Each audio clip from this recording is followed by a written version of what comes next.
All right, we are live on YouTube. Thank you. And I'll go ahead and make you the host again.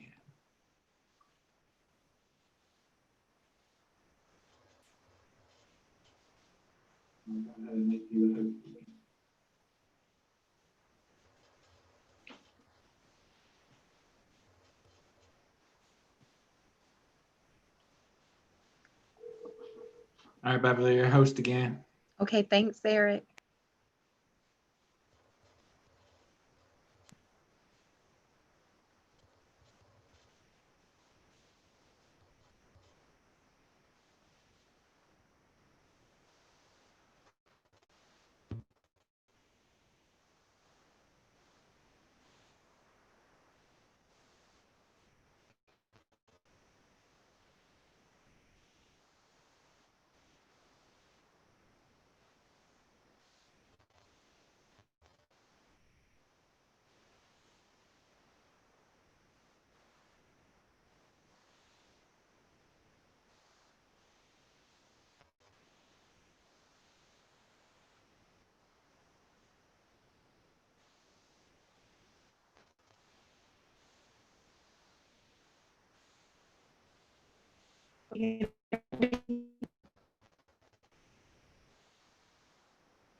Hi, Mr. Scott. Thanks for joining. How are you all?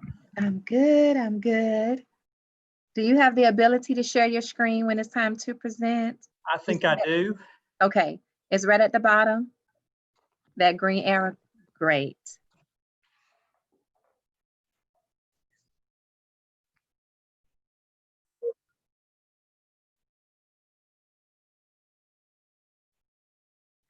And Dr. Robinson, we do have Malden and Jenkins. Mr. Trey Scott is here, and is that Mr. David? Yes, ma'am, it is. How are y'all doing? Okay, all right, joining. I'm just talking to our committee chair, Dr. Robinson. Hello, Alderman Leggett.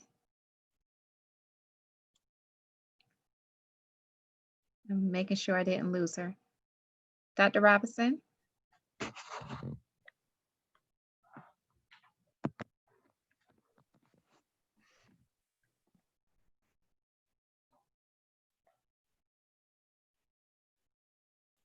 Okay. Dr. Robinson is changing devices.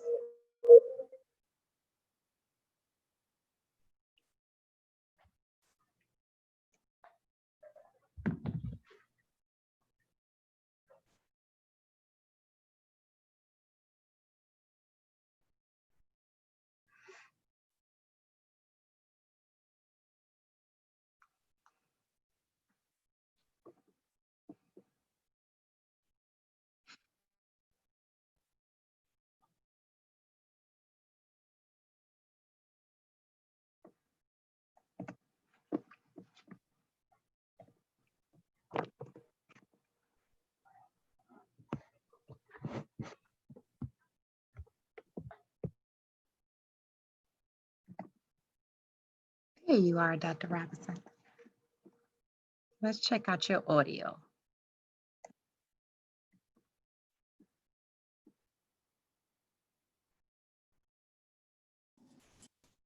Okay, can you hear me? Yes, ma'am. Okay, I had to change the video. So Ms. Beverly, that's gonna mean that you're gonna have to kind of walk me through the agenda because I had the agenda on one device and I didn't print it because I use my devices. Yes, So ma'am. being on this device means I do not have access to my agenda. Okay, not a Unless- problem. hold on, and I said I was gonna start at 1 and I'm 2 minutes late already. Not too bad. Not too bad. Hi, Ms. Malden, Dr. O'Halloran. All right, hello, everyone. Can everyone hear me? Okay, we're gonna begin this meeting. And Ms. Beverly, do you mind telling me what our first agenda item is, please? Absolutely. So under committee presentation, we have Malden and Jenkins, Mr. Trey Scott here to present the fiscal year 2020 audit process overview. And- Okay. Let's start with our first agenda item. That's with Ms. Malden and Mr. Jenkins. Malden and Jenkins, our auditing firm. Yes, ma'am. Okay, Okay, please proceed. Mr. Scott, the screen is all yours. Yes, ma'am. I'm working on sharing it right now. Okay.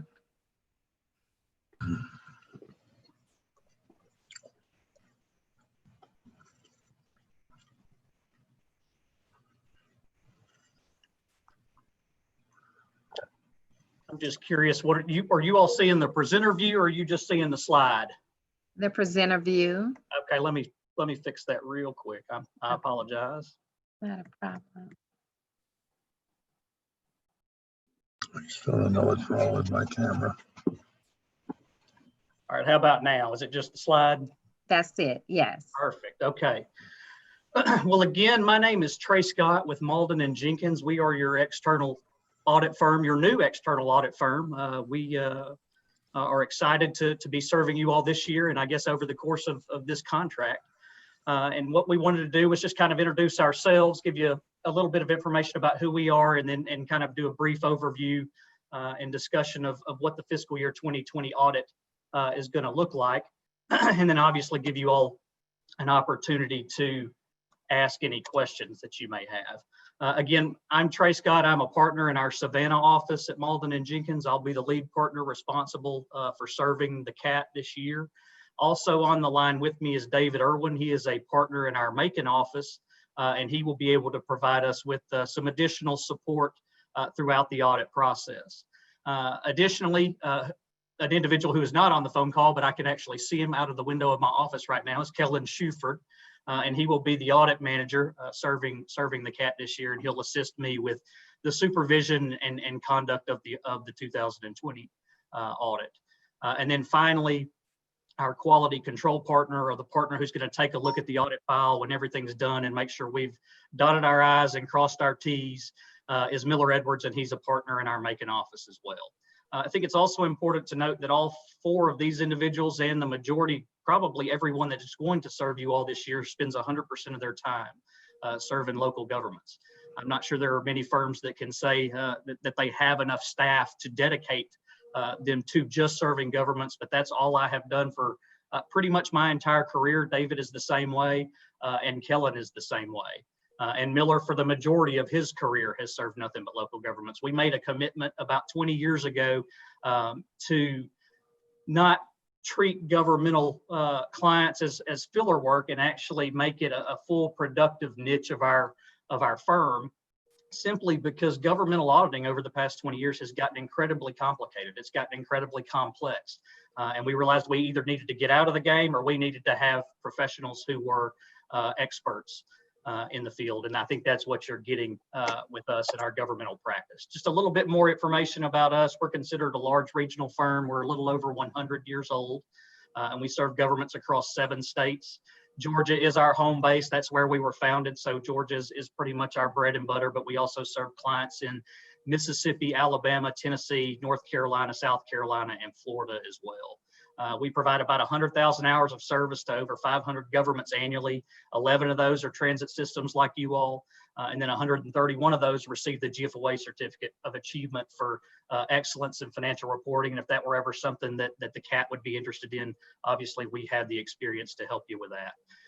Last thing I wanted to point out here is a former partner of ours who left a couple of months ago is now the chairman of GASB. They wouldn't allow him to work with us and be the chairman of GASB. And GASB, as you all know, is the standard setting body for governmental accounting, the Governmental Accounting Standards Board. So we're really proud of Joe Black. We hated to see him go, but glad that he's moved on to those bigger and better things. And also glad that we kind of have an ear in that professional standard setting body. So just wanted to point that out as well. Here's just a list of well, there are 12 here. One of them we no longer serve simply because there was an independence issue with some work that we acquired that we couldn't serve, wouldn't allow us to serve one of these entities anymore. But that just kind of gives you a breakdown of the transit systems that we have audited or that we audit currently.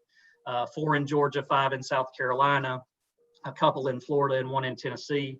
And I personally have served 7 of those 12. So, and David is I think pretty much the same way. So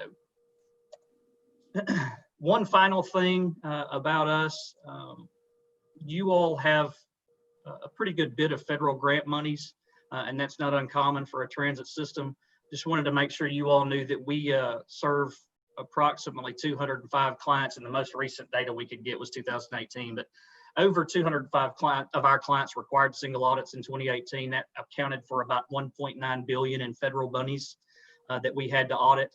And as of the close of 2018, we were the 3rd highest in CPA firms in the Southeast relative to the amount of federal expenditures that were audited, and the highest as it related to the amount of single audits conducted. So we definitely have the experience to audit and look at your federal grant programs as well. So more importantly, enough about me, but a little bit more about what we're going to be doing this year as it relates to the audit.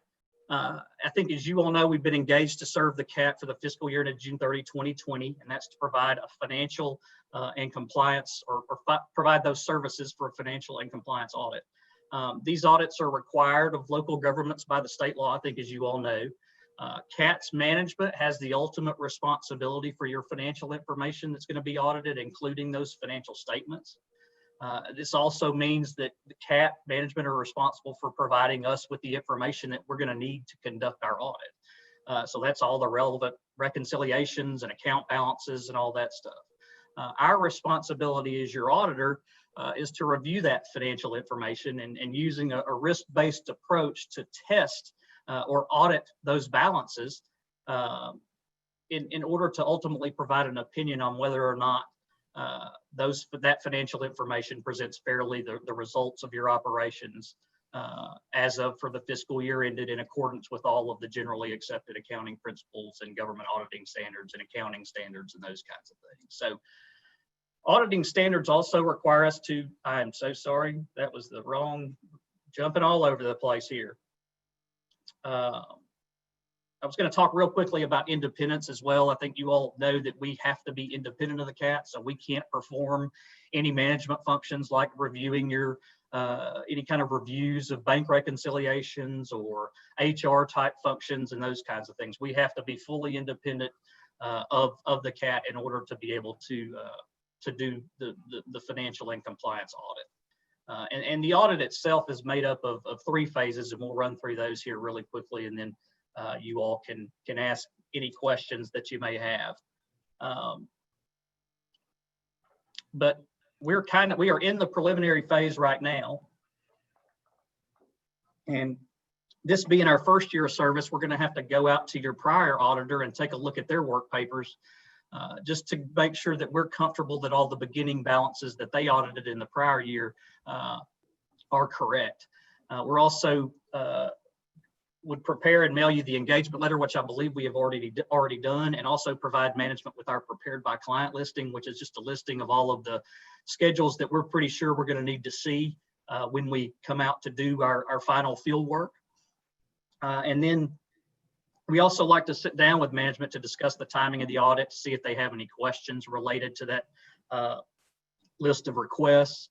Also, in the case of this being the first year, we're going to obtain your financial policies and procedures and go through those. In years after, we'll just sit down with management and make sure there haven't been any changes to those. And if there have, we'll have to modify our procedures accordingly. But we'll gain an understanding of what your policies and procedures are related to your financial information. And then we also take a look at your preliminary balances and compare those maybe between last year's and this year's and look for any kind of strange fluctuations. And that's going to help us design our tests and really decide what we may feel like may be a little bit more risky and what's not. And all of that comes from reviewing your policies and your procedures.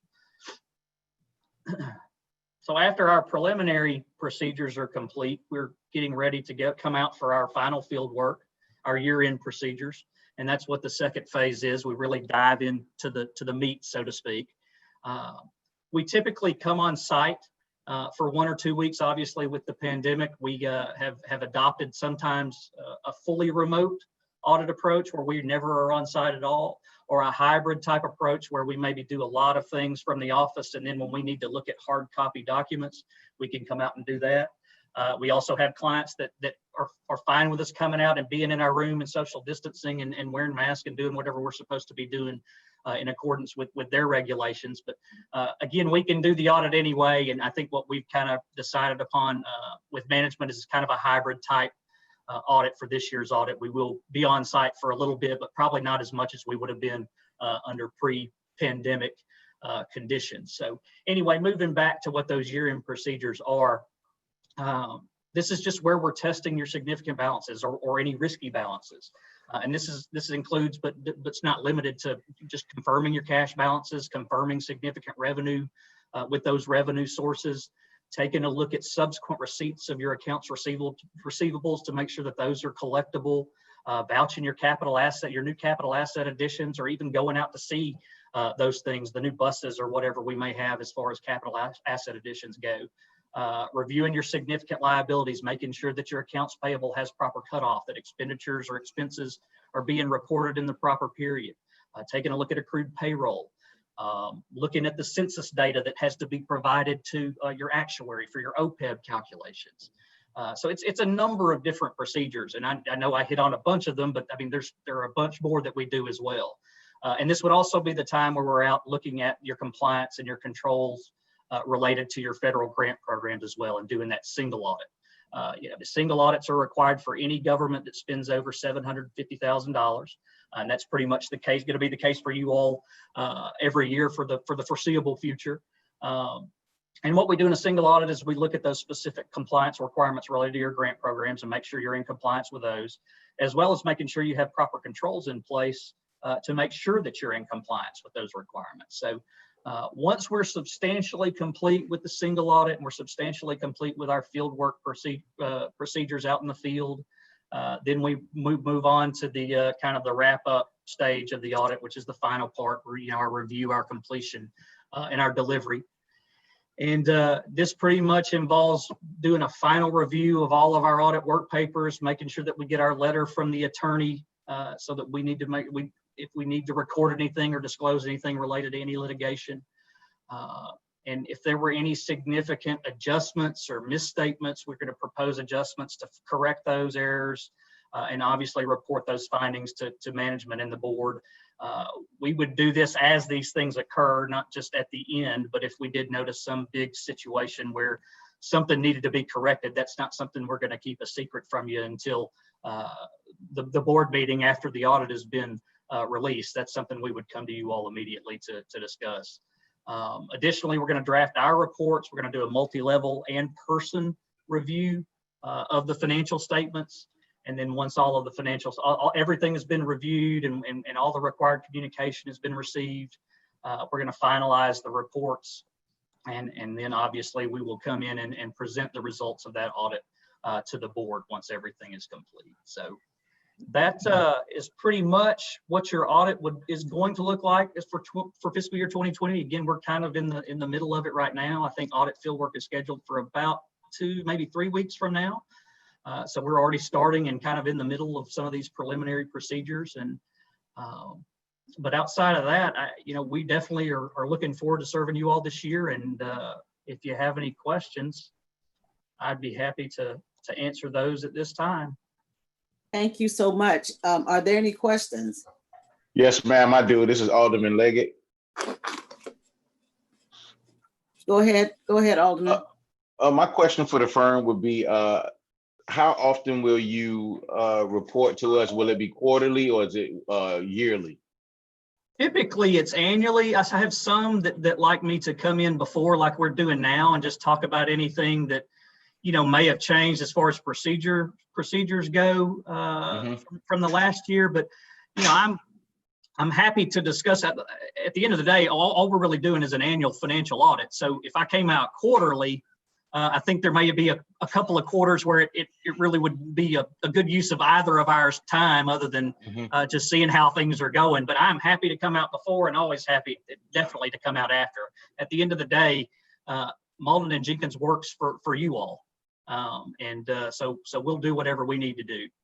The reason I ask you that is, we're getting ready to go through a transition, meaning that some people might be voted off and elections are coming up. And we want to make sure we keep everybody as informed about what's happening with the budget and what's happening with our finances as possible, and to continue to be as transparent as we can with the people who are stakeholders in this company. And I think that our current structure with going through committee and working directly with Mrs. Bacara, I think it would keep us up to date. And our committee, Alderman Leggett will be the report out committee to the board about how we are financially and what we're doing. So I think that our committee structure is going to work really, really well. And between you and I and Dr. O'Halloran, we'd be intimately involved with Ms. Malden to ensure that we get the information out to the other board members. Yes, ma'am. And I got one quick question, Ms. Malden.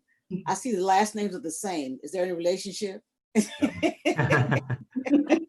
That I already asked Not that about. I'm aware of. We were founded by a man named Ted Malden, and that was way back, I think even before 1918. So in and around Albany, Georgia. So Don't think we're related. All right, Ms. Malden, go ahead.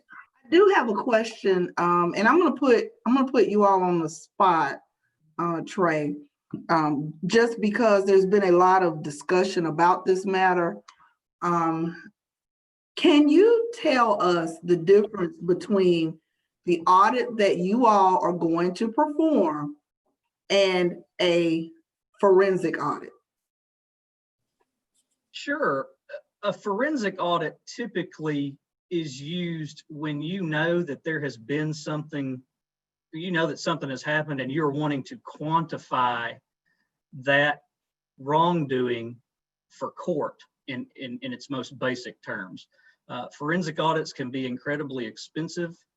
I draw on one of our clients from a few years ago. I believe it was Macon BOE. David, correct me if I'm wrong. I think it was Board of Education that felt like there was something going wrong, but they weren't certain something was going wrong, and they asked and they wanted to do a forensic audit basically on everything, and I mean, it was north of 10 times what I think the annual audit would cost, and it ended up producing really nothing.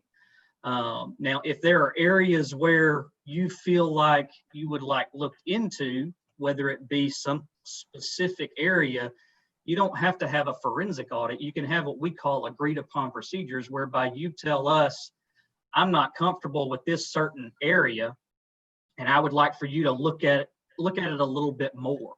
Now, how that differs from our audit simply is going to gain an understanding of what your financial policies and procedures are. We don't technically test your policies and procedures. And then we test and audit the financial information to make sure it presents fairly in accordance with the standards. That's what your financial audit is. So a financial audit basically gives you an opinion from us that your financial information presents fairly in accordance with the standards. A forensic audit is diving deep into numbers to quantify a wrongdoing, a misappropriation, if you will.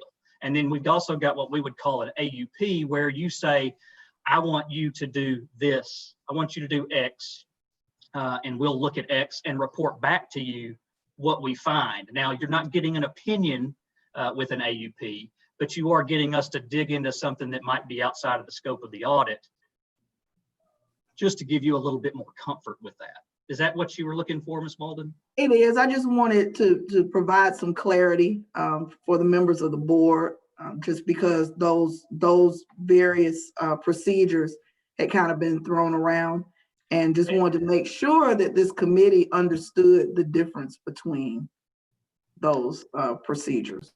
And to piggyback off what Trey said, what we found is that 95% of the time, the concerns that our clients have they can be alleviated or addressed through agreed upon procedures, what Trey talked about, and not a forensic audit. Again, forensic audits can get costly quickly, and there's a place for them. I mean, like Trey said, if you know that there's been some theft, there's been some significant issues, a forensic audit is definitely helpful in identifying the amount of such theft. But again, we would only recommend that if it was very specific in nature, to reduce your cost. There is a cost benefit when it comes to this stuff, and to pick back off what Trey said earlier, his example, one of our clients, the superintendent, came in and he really didn't have anything specific he wanted to look at, but he wanted a forensic audit, and he hired a big four firm out of Atlanta, and I think the fee ended up being just under $500,000, and they found maybe $10,000 worth of stuff that was questionable. That even after that, it ended up being okay. So again, when it comes to forensic audits, you really gotta watch the cost, because it can get out of control pretty quick. And one more thing real quick. This is our first year auditing you all, so you're getting a fresh set of eyes this year with us anyway. So we're going to probably look at things a little bit differently than the prior audit firm did, who had been around for a few years. So just wanted to put that in the back of your mind as well. But the agreed upon, is that a part of the existing contract, or would there be additional cost for that? That would be additional.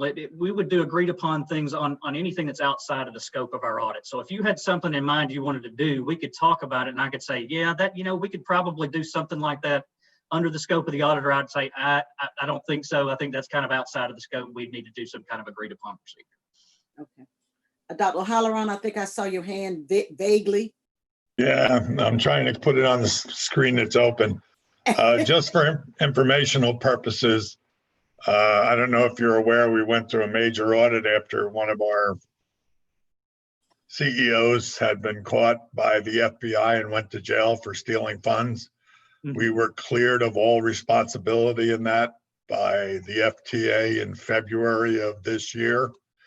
If you want a copy of that report, it cleared all of our personnel. Everybody in the office was cleared by the FTA and the FBI. So I don't know if we have to go too far back and look at auditing. We recently lost our CFO. So it's about a 4 or 5 month period. And of course, that was during COVID. So there weren't a whole lot of expenses other than payroll. So I don't know if we want to spend $500,000 looking for a glitch in our payroll, which is something you'll probably see anyhow. Sure. And okay. When would we expect the completed audit by? Like, I think it has to be in by October 30th to the county or state. I forgot which. That's correct. Yeah, I mean, our goal this first year, usually it takes us a little bit longer, simply because we're learning you all and that kind of thing. We get much more efficient in year 2 and year 3. But yeah, by October 30th is what I believe we have in the engagement letter. But I mean, we always shoot to be at least 2 weeks ahead of what we're trying to do. So if not sooner. And it seems like just in our preliminary discussions that the finance department is really on the ball over there. We've already gotten a number of the things that we've requested. So I feel like we're ahead of where I thought we would be at this point. So just for your information. And do you have our last audit? That was, you do? Okay. I do. And we still need to go and visit with the prior year auditor. Of course. We scheduled that, but when that has not happened, but yeah, we're planning on doing that and getting all our ducks in a row, I guess is the best way to say it. All right, sounds good. Hopefully we have some money to show and shortly from the feds. Trey and David. 10.8. Again, Trey and David, we thank you very much. Are there any other questions? Ms. Maldron, do you have any final words to them? Okay, all right. Again, thank you. Thank you so much. We look forward to working with you. Thank you all. Thank you. CAT is a great company. We have a great CEO. Fantastic. Yep. We're looking forward to it. Thank you all. Let us know if you need anything. Thank you. Sure. Bye-bye. Okay. Have a good day. Procurement policy and overview is our next item. Mr. Stern, you're up. Thank you. Beverly, can you share the one that says procurement presentation? I, like Dr. Robinson, am using 2 devices because I need one to review my agenda. Let's see if I do this.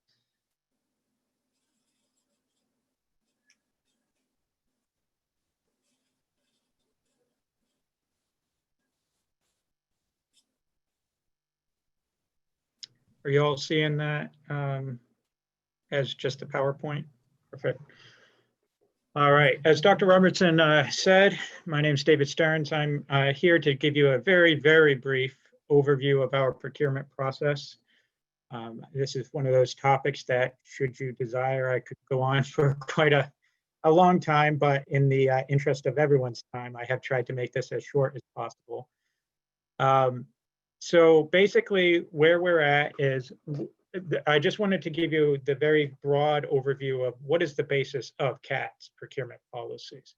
And so we start with USC, US codes, and we have public transportation codes. We go down to code for federal regulations, right down to grant rules, master agreements with the FTA, and then the real kind of bread and butter of our procurement policy is really the FTA circular regarding procurements, and that's a FTA circular 4220.1F. These are supplemented from time to time, and I've put the various things that have supplemented that text. And then as kind of advisory language, but not mandatory, the FTA issues what's called a best practice manual. Now they call it advisory, but if you're not doing what's in that manual, you're pretty much in trouble. So it's basically up there with the circular and the code. So that's just the basis of why we do what we do. Our code, our procurement policy is modeled after an amalgamation of all these items here. So what we basically have is there's just about 6 types of procurements, we'll call. So you got micro purchases. This is anything under $10,000. Small purchases, anything between $10,000 and $250,000. We have sole source procurements. These are, they're only available from one source. Just to let you know, the FTA does not like these, and they're an option of last resort, but we have abilities to do that. Do we want to take questions in the middle, Dr. Robinson? No, I suggest you go through the entire presentation, then we'll come back with questions. Well, it's on the first line, if I could. Thought that was 20,000. For micro purchases? Yeah, wasn't the 20,000 threshold? Oh, I'll get to that. That's the board of approvals level. So these types of procurements just basically have processes that the FTA says you got to do XYZ process for these levels of procurement. So the FTA and our procurement policies follow the FTA policies. Are basically anything under $10,000 is considered a micro purchase. Anything between $10,000 and $250,000 is considered a small purchase. You have sole source and emergency procurements. And then some of the things that you're probably a little more familiar with are IFBs and RFPs. Now, an IFB is an invitation for bid. This is going to be something that basically is off the shelf. All we really care about is what is the cost, because it doesn't matter who we get it from. We can get the same quality item from multiple sources, but we care about the cost. And so with an IFB, you put that out there and you actually have to go with the cheapest price that you receive back. Now, an RFP is another form of formal solicitation. That's basically a request for proposals. This basically is where we put something out there and say to the vendor community, hey, you tell us why you're the better one. You show us why you have something unique that can meet the need. We have a general need. You show us how best you're going to meet that. And so price is a consideration, but it's not the only consideration. So you can consider a lot of other issues or other criteria for evaluating an RFP. So that's the broad scope of your types of procurements that we're going to be dealing with. So the actual requirements for a micro purchase, now mind you, this is under $10,000. The only requirement is that it be fair or reasonable. Now that's deceptively simple in the sense that there are a number of ways that you can determine that a price is fair and reasonable. But what we typically do for the most part is just go get quotes. And that's the easiest way. No one will ever argue with the price is fair and reasonable if you have 3 quotes. If you have 3 quotes and they're all within range of each other, that basically establishes that that price is fair and reasonable. So quotes is kind of what we do with micro purchases. With small purchases, it's pretty much the same thing. You just get quotes, and that helps determine the fair and reasonableness of the purchase. But the difference is they need to be in writing. So you need to have written quotes. Now, that can be anything from a internet print off of a price, or a old school written out quote on a carbon copy sheet of paper. But the difference here is you have the requirements of a micro purchase and a small purchase, but then you have the addition of it does have to be in writing. So when we deal with purchases over $20,000, and Dr. O'Halloran, this is where your question kind of comes in.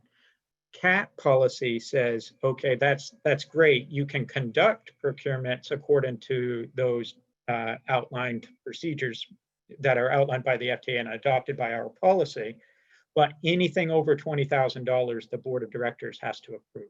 And so that's the $20,000 amount. I'm pretty sure, Dr. O'Halloran, that you were referring to. So this is basically at $20,000, CAT says, regardless of the procedure you employ to acquire this product, you have to get permission from us to do it. So what I have done with these is, as we start to ratchet up to $20,000, in my mindset, not only because we're going to the board, but we're starting to get into a level that's a significant amount of money. What I've done is institute procedures to kind of give purchases over $20,000 a little extra attention to. So what will happen on a purchase that's over $20,000, we kick off what I call a board of directors or a greater than $20,000 purchase criteria. And so I've actually developed a template for our staff to use that helps them check off what we're going to do. But the main differences here at the $20,000 level is that we're going to do a vendor responsibility determination. We're going to look at references. We're going to look at some kind of basic information just to say that, hey, this is a valid vendor. Oftentimes, or what I do is I'll look at, for instance, the corporate filing of the entity to ensure that they are in fact an entity. That's not an absolute bar because you can have some solos that DBEs especially may not be incorporated yet, but that's just one of the areas. We want to make sure that this is a business that's actually operating as a business. So that'll be under the vendor responsibility and determination. We generally try to have a part of this process is a formal quote solicitation process that I've implemented, where it flows through procurement and procurement sends out the quote request so that we can make sure that every vendor gets the same kind of scope, but also that they understand that at a certain point, FTA clauses, and you're probably familiar with those, start to apply. And so we want to make sure that vendors are giving us quotes with the understanding that particular FTA clauses apply at this point.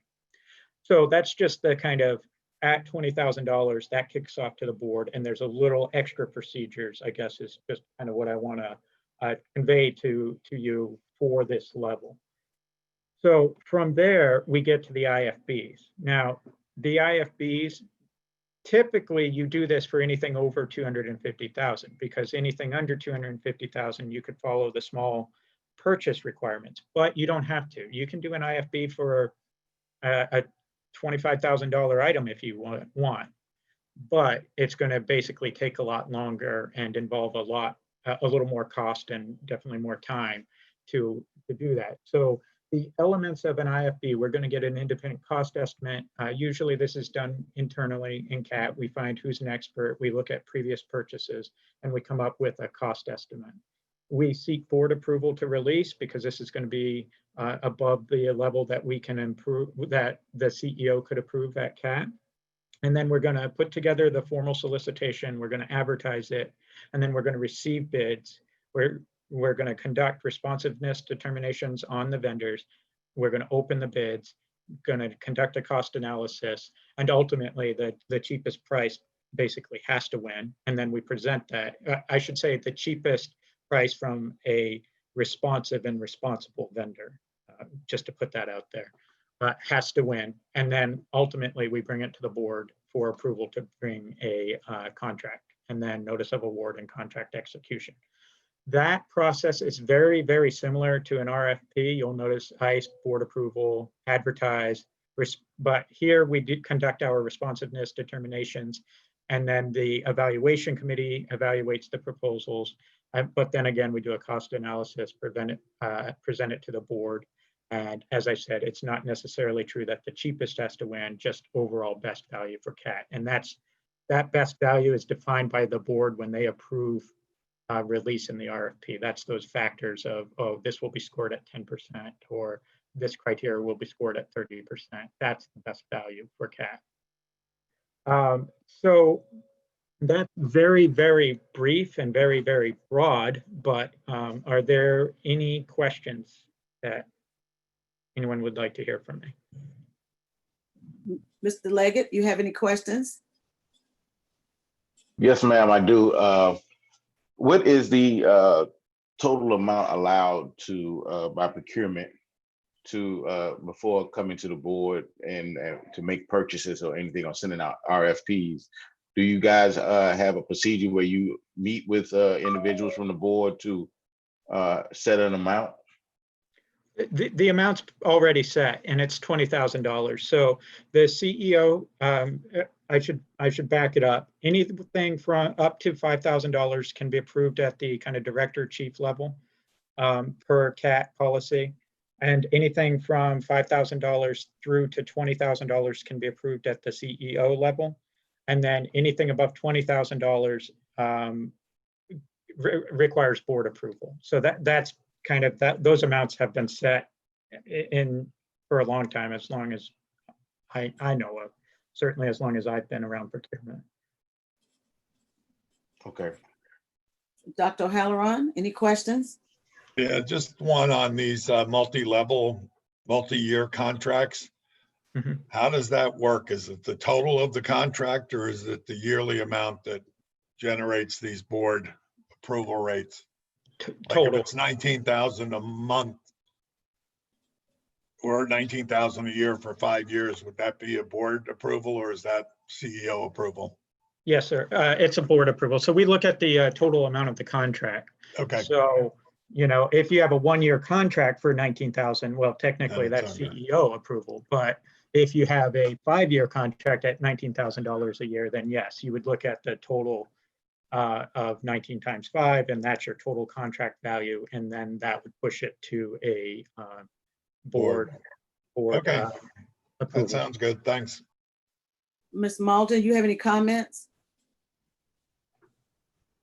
I do not, other than very early in my tenure, I sat down with Mr. Starnes to ensure that I understood the rules of engagement. We felt like that was a very important thing for me to do before I started reviewing various purchases and whatnot.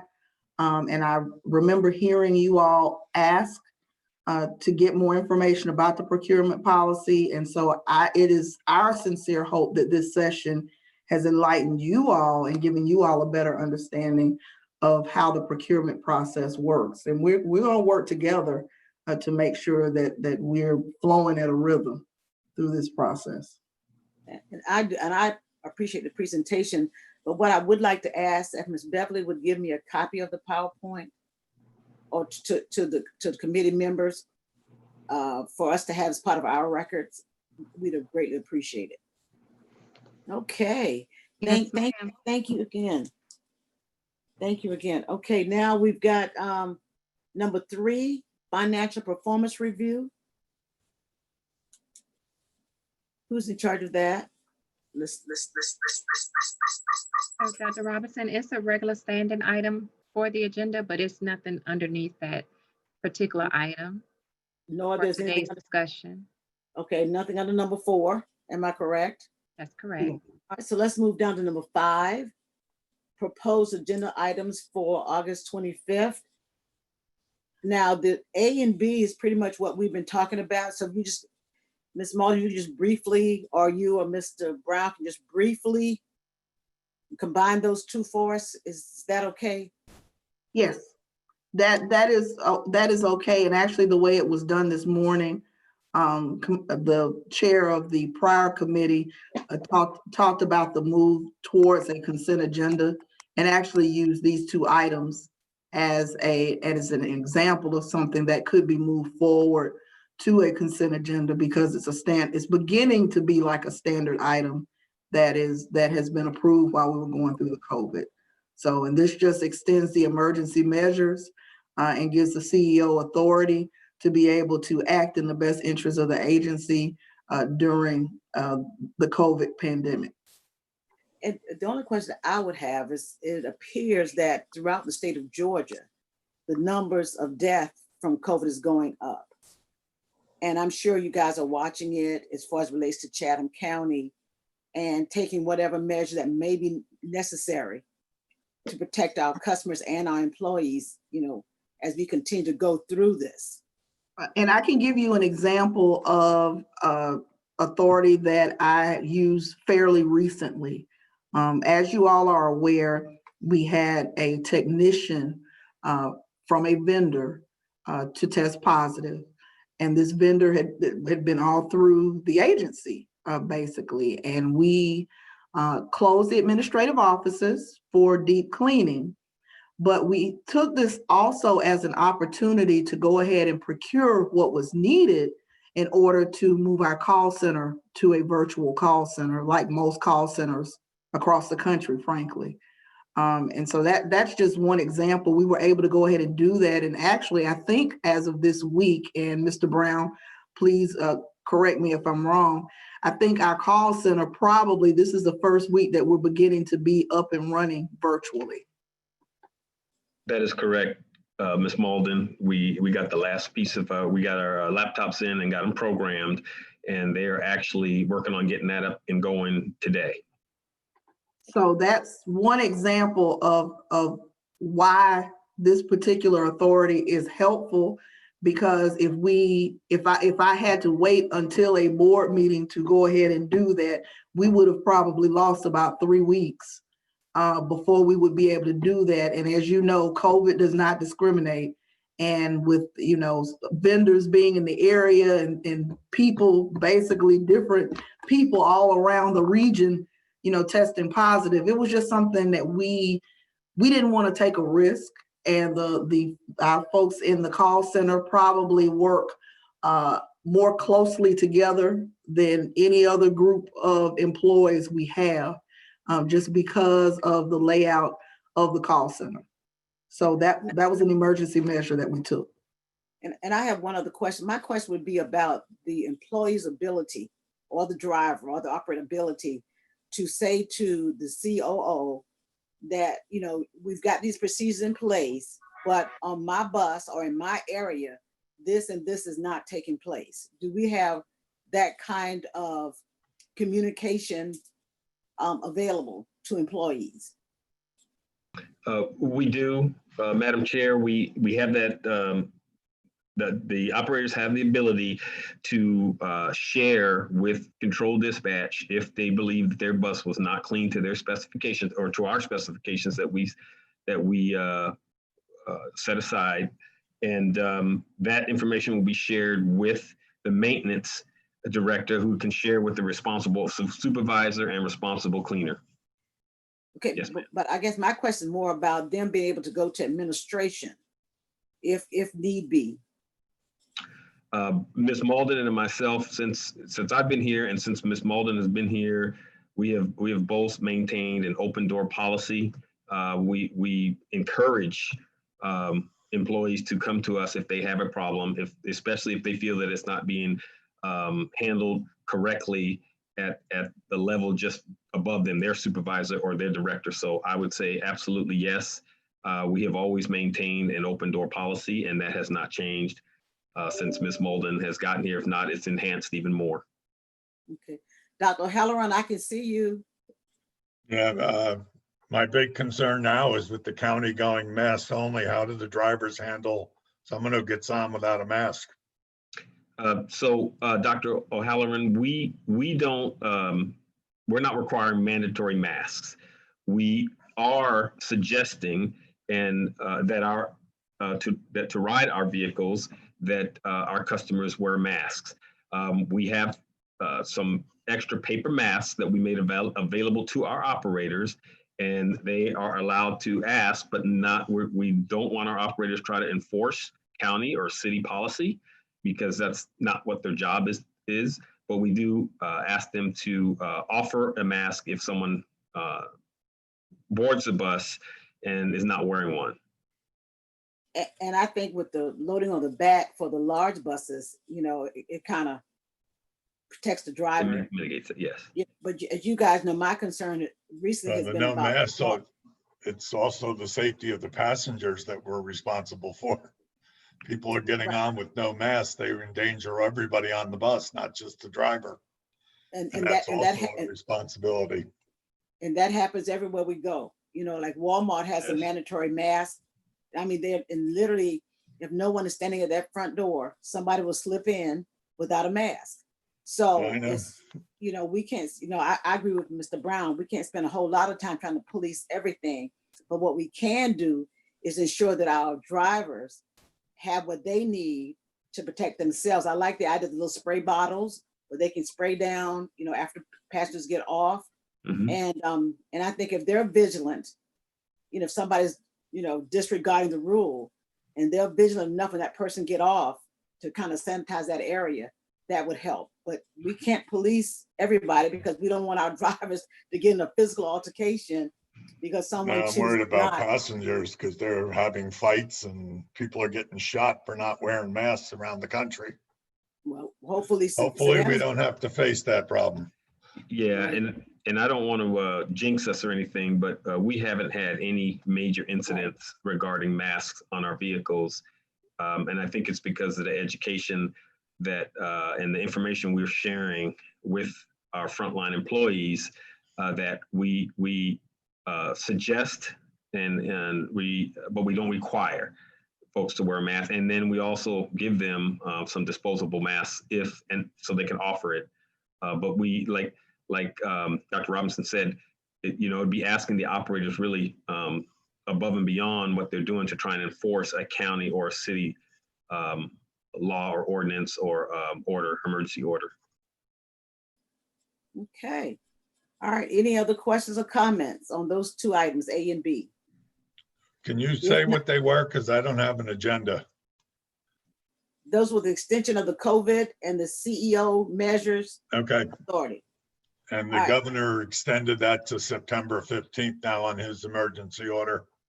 Right, but he's still not requiring masks. But anyway. No, that's only county and city.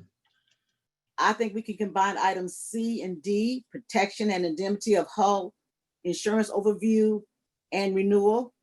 Is that Ms. Erica? Yes, ma'am. Good afternoon, everyone. I'm Ms. here. Ms. Erica, you're going to cover C and D? I believe so. Okay. Is that correct? Okay, sorry. So this item is to notify the board of our upcoming marine insurance program renewal. We're requesting the approval to bind these coverages. And just a little bit of background, you guys also received the proposal from Sterling Seacrest Partners, who is our insurance broker. They will also be available during the board meeting to give you a full-blown presentation of the coverages and the market conditions. But overall, we've received a very good feedback and renewal premium. It's up approximately 7.2% over the expiring term. A couple of reasons for that is just general loss ratio over the past 5 years of the account and deteriorating market conditions. To give you a background on the market conditions, they're seeing increases on renewals across the whole board for these types of programs for about 10 to 20% on average, and ours is 7.2. So that's a very favorable renewal. And we'll just get down to the bottom line of the money. So protection and indemnity liability is basically like your bodily injury and property damage liability you have on your auto insurance. And the hull coverage program is for physical damage to the boat. So for the expiring premium, it was $132,463, and the renewal premium is $142,026. So up about $10,000 over last year's renewal. One small update to the proposal you have, it states in there that we were awaiting some pricing from a company called Zurich Insurance. However, we did just receive information that they declined to provide a quote just because they couldn't be competitive in pricing to our incumbent insurers. And also, if you'd like, over time between now and the board meeting, if you have any questions, you could submit them too, and I could answer them or get them answered. You have Erica, questions now? Erica, can you briefly explain to the general audience the actual work, just briefly, the work that this company does for us to ensure that we are getting the best price? Yes, ma'am. So a little bit about Sterling Seacrest Partners. They've been our broker for many, many years, and they market our programs to the broadest category of insurers you can find in the United States, and excess and surplus lines, which even reaches to different countries. They provide brokerage services for our property and indemnity, and also our property and casualty insurance. And they also work with us through our healthcare insurance. They have some of the highest ratings and can achieve contracts with some of the highest rating insurers and most solvent insurers in the country. Thank you. Mr. Leggett, do you have any questions for Ms. Franklin? No, ma'am, I don't. Dr. O'Halloran, any questions for Ms. Franklin? No, we've been using them a long time. I'm fine. And I noticed our interim chair, Commissioner Jones, is on the line. Do you have any questions, or you just want to remain silent? I'm gonna pull your act this morning. I'm gonna remain silent. Silent, give consent. Ms. Malden, any final words on that? Ms. Franklin, thank you so much. You're welcome. Right. Thank y'all. All right, Naval Engineering Design Service Contract Amendment. So this request, we're seeking board approval to amend the Naval Architects contract to increase it by $15,000 to cover additional costs in basically recalculating and recalibrating and redoing the drawings to try to get a drive that would deaden the volume. One of the main reasons we were seeking to redo these ferries was the excessive volume noises that the drive shaft created. So the original plan was to get rid of the hydraulic drive shafts entirely. Unfortunately, there's a federal law called Buy America that prevents you from basically purchase an item with federal funds that aren't made in America.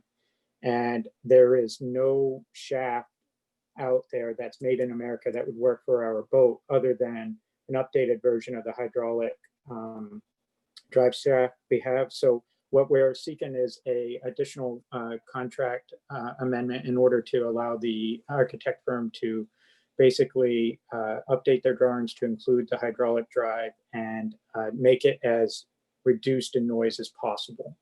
And that requires things like updated drawings and passenger capacity evaluations and that kind of thing. So this amount would seek to get the services that we need to get the naval architect to do the drawings based on a Buy America compliant drive shaft. And I believe it's in the amount of $15,000. Now, Mr. Stern, did you tell me that the $15,000 will reduce the noise that's currently being emitted by the ferries? And how do we know that after we spend this $15,000? Well, and here's the real frustrating thing is they can take certain measures and will implement certain measures to reduce the noise. The reality is that they can't guarantee any certain decibel amount of reduction. The naval architect said it will reduce the noise, but without doing a full audio analysis, which would be an additional 3,500, they can't tell us how many decibels less it will be. The real unfortunate thing here is we don't see any other option, because if we want to use federal funds, we have to use a shaft that's built in America, and this the naval architect has scoured around, tried to redo a ton of stuff, and this is the only shaft that will work for our boat that's built in America. So we're going to do the best we can to reduce the noise, implement the best procedures we can, but that the naval architect can't say without doing a full audio analysis, like it'll be reduced by X number of decibels. It will be reduced, is what they're saying, but they can't commit to any, percentage or however you would measure the volume reduction. So who's complaining? Dr. Halloran, I do see you. Who's complaining? That was my question. Who's complaining about the noise? My understanding, and this comes a lot from Jimmy, and I thought other board meetings, was that we've received a lot of complaints from customers about the noise. And The actual passengers. Okay. Yes, the passengers. And I've been on the ferry between the Savannah River and the Weston, and it is difficult to talk, hear the person sitting next to you because the noise is there. But it's the kind of thing that I know on a short while I'll be on the dock and I can go into Spanky's and Victoria on the river and eat, so. But it is noisy, but you think age has something to do with the amount of noise that we experience? It's likely. They are, I think they're about 15 years old, maybe a little older than that. So there is the new version of what they've come out. According my understanding with Jimmy Gumby is that the main part of the noise is the fact that it's a hydraulic drive shaft. And so what you're really hearing is the hydraulic movement and pumps. The reality is we're going to try to reduce that, but if we have to use hydraulic pumps, that's going to be there a little bit. I think the main issue is we have to rehab these boats regardless of whether or not we truly get a real reduction in noise. That was a real added bonus that we were really trying to get rid of those drive shafts. But if we want to get the full life out of these boats, we have to rehab them because they're break in various ways at various times. So it's kind of like we have to rehab them, and unfortunately we're stuck with we have to buy a drive shaft that's built in America, and so we're kind of stuck. Dr. Halloran, then Alderman Leggett. I have a couple of questions. When were the drive shafts replaced last, Mike? Do you remember? I kind of remember that was done within the last few years. That I believe was a different boat. Yeah. Which one are they repairing? I know we've had two out for rehab. Yeah, the Florence Martis is the latest vessel that went out for rehab. And I don't recall, I can get that information for you if these others, I'm not sure if these have had a rehab, the ones that are going out now. I think this is the first round for them. So like David said earlier, these vessels are pretty old. So the goal is to get them rehabbed. And if we, it was a bonus to see if we can get them to run quieter. But the ultimate goal is to make sure we rehab them so they are still in good working condition. The two other questions, we're using federal money because it's part of a major rehab. That's why we can't get these shafts outside of the US.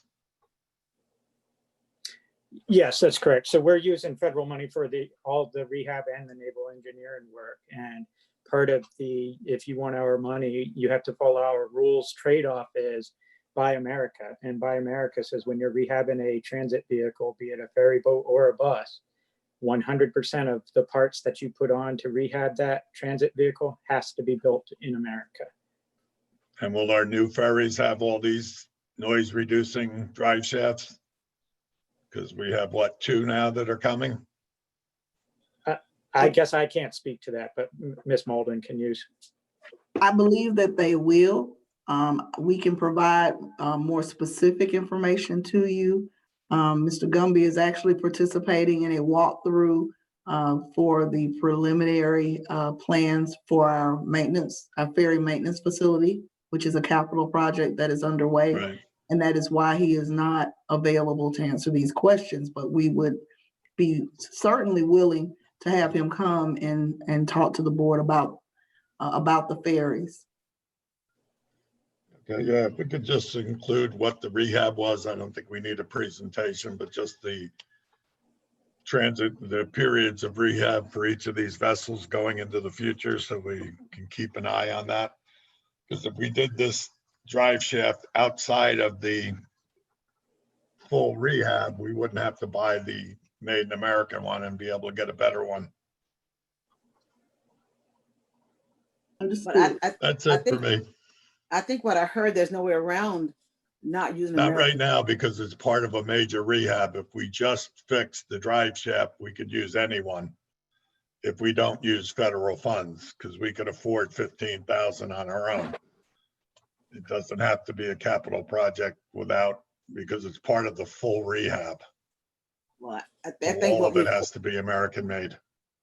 but what we can and cannot afford is based on budget, so. But anyway, all right, Mr. Leggett, I think you had a question or a comment? Yes, I just wanted to know was it a guarantee that if we purchase these shafts, would it limit the amount of sound? If we were going to spend this type of money, was it a guarantee? Could we find out from staff or anybody that's working on these vehicles or our maintenance to tell us that we're really going to reduce the amount of sound that's coming from the boats? I think, and my understanding is they're going to do their best to do it, but they can't guarantee any reduction. And unfortunately, though, we're left with, we have to rehab these boats in order to get, increased life out of them. And the only option is these hydraulic drives where the naval architect says they will try to reduce the noise.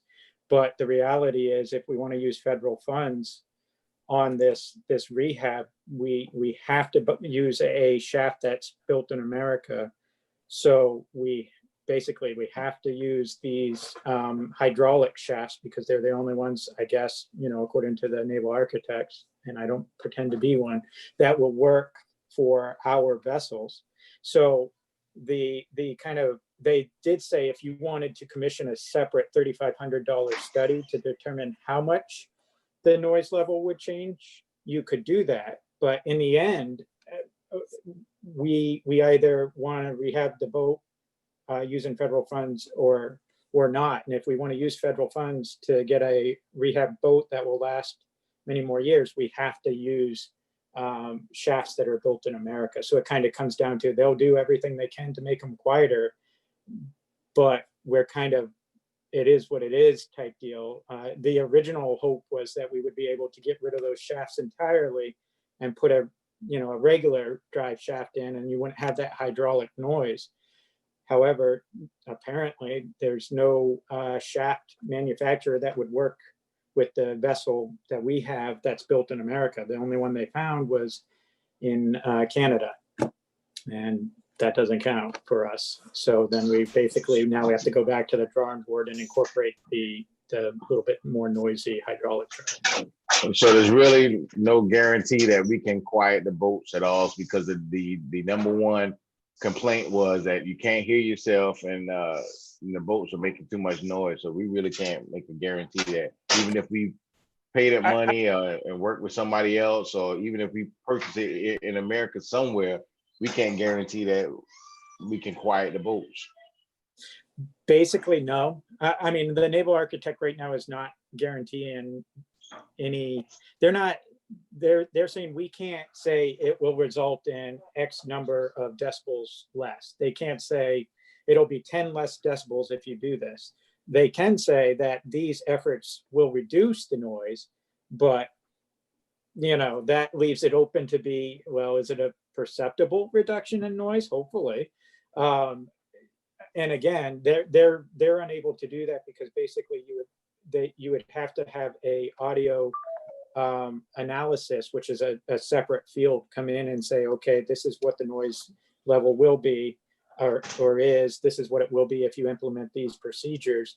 But that's a separate engagement from the naval architects. That's not what naval architects do. So you just saying it's a maritime assessment that we're getting from the from everybody else? It's just an assessment. Well, there's so we have naval architects who design the rehab in the boat. So they're the naval architects. Then we have, they were saying, we can put these measures in place that should reduce the noise, but we can't guarantee by how much. You would have to go out to a separate, and I don't know what the field is, to be honest with you, but they're basically, it's a field that studies audiography, I guess, and sound reduction. So we would have to have a separate engagement with the professionals that handle evaluating and analyzing noise reduction in order to say, okay, this should result in a 5 to 10 decibel decrease. The naval architects aren't able to say that because that's just not their profession. However, they said, if you wanted to, you could go off and have a separate engagement with this company to say, what will the reduction be? Now, the catch-22 there is ultimately there is no other shaft out there that is Buy America compliant. So, you know, we certainly could go out and hire this other field and spend the money to say, all right, we're going to get X percentage or X number of decimals less. But in the end of the day, they're not going to be able to say, okay, now go with this shaft because it'll be quieter than the shaft you're looking at, because according to the naval architects, there's only one shaft that's built in America that will fit our boat. I think we're gonna have to. Oh, I'm sorry. Go ahead, Doc. No, go ahead, because go ahead. I was gonna close this out. Go ahead. I think that we need to really look into this and make a highly educated decision when we think about how much money we want to spend. And even though Dr. O'Halloran said that $15,000 is something that we do have, but that's still $15,000 without a guarantee that we're spending money on. So I think that we need to really take a step back and look at this before we move that much forward on something that's not guaranteed. But as a group, we can always talk about it. Well, one of the things that I wanted to say, I didn't want us to lose sight of the fact that replacing the shaft is a part of a complete overhaul of how many vessels? Two. How many vessels are we talking about, David? Well, the work we're talking about is the architectural work on 2 vessels. So the 15,000 is to redo all the drawings and the architectural work on 2 vessels. But okay, and to replace the shafts, is the cost of the shaft included in the 15,000? no, ma'am. That's So just the the drawings. 15,000 is just to accommodate the now only about. So the 15,000 is to go to the naval architect to redo all the drawings and the weight measurements and the Coast Guard certifications for this drive shaft that's Buy America compliant. So the real hope was to go with a non-hydraulic shaft. So, right. But then come to find out that shaft's not Buy America compliant, and we were basically advised by the FTA that you can't really get an exception to this Buy America compliance issue. So the 15,000 is only for the naval architect to go back and redo the drawings, re-get the weight certifications and all that. And so that would be for basically the scope of services for 2 vessels. And then what we'll do ultimately is say, based on their work, their recalculations and their drawings, we'll send it out to shipyards in an IFB format, which is coming up, to say, how much would you charge us to do this very specific work? So that, just to be clear, the 15,000 is only for the naval architects to basically redo the drawings and the weight measurements and the certifications and the passenger capacity studies based on this drive shaft that we've now found is the only one that's Buy America compliant. Okay. Dr. Halloran, you got another comment, which will be the last comment. Was this a recent change in the FTA regulations? That we can only buy American? No, Even though not we at have all. a multi-nation agreement with Canada and Mexico for trade? It's the same standard that applies to buses. It just comes, it's a little bit more difficult to Yeah, of meet the course. threshold because we're talking about boats and ferries. There are not as many manufacturers out Yeah, there sure. that manufacture those items, but we are held to the same standard for our buses as well. Okay. All right. Thank you again, Mr. Stern. If there are no additional comments, we're going to move to the IFB issuance for the Susie King Taylor Rehabilitation Service. So this action item is the segue from what we were talking about before. This is where we are asking for permission from the board to release the document that says, hey, shipyards, how much will this cost? So we'll take the scope and all the drawings that the naval architect drafts and provides for us, and we'll put it out there as an invitation for bids. And basically this says, here's our very specific criteria based on the scope. Shipyards, how much will that cost? So we're asking the board to authorize us to issue that document in order to be able to get the bids in to determine how much it would actually cost to rehab the boat. Any questions, comments? No, ma'am. All right, thank you. Dr. O'Halloran? You good? Okay. Yeah. Yes. Sorry. GITS contract award. So this is, it's ITS contract word, it's Intelligent Transit System. So this is something that we have been working on for quite some time. And basically staff has recommended a vendor. And so what we're saying is where we would like to present the vendor, the contract award, with the caveat, and you'll see this in your packet, that we're still pending final approval of the funds from the FTA, but what we would like to do is move forward as far as we can with the procurement process so that we, as soon as we get funds approved, we can move forward with actually doing the contract versus having to get it on board agenda and board approval and bump it out 60 more days. So in this request, we're actually asking to be able to issue the award of contract to the successful vendor. Which have not been identified yet. The successful vendor has been identified. Yes, ma'am. Okay. It's so we're asking that they staff is requesting that Clever Devices be awarded the contract, and that's in the packet, the full amount. And so what you'll see is the eventually the whole evaluation criteria. This is one of those items that went through evaluation committees, and that's the staff recommendation. Okay. All right. Ms. Malden, anything on G? We're good. Committee members, any questions, comments? Okay, we're good. All right, we can go to item 6, which is old business. Performance evaluation timeline for review and approval by the committee. I think each of you have seen the performance evaluation for our interim CEO, and I did not get any response or any kind of questions. Dr. O'Halloran did respond about his thoughts, and what we want to do is present this to the full board for approval because all board members have seen it. And so since there were no comments, I'm going to assume that it met the criteria they were looking for from this committee in order to do this instrument. Does any committee member have anything to say about the instrument itself? All right. B, the advertising policy language update. I think I had a question about that. Who's going to address that for me? I'm actually going to address that just by saying that we are probably not probably, we are in the process of making sweeping changes to the advertising policy, and we are planning to put forth a recommendation. We don't have anything to update at this juncture because again, we're actually going to come back to the board.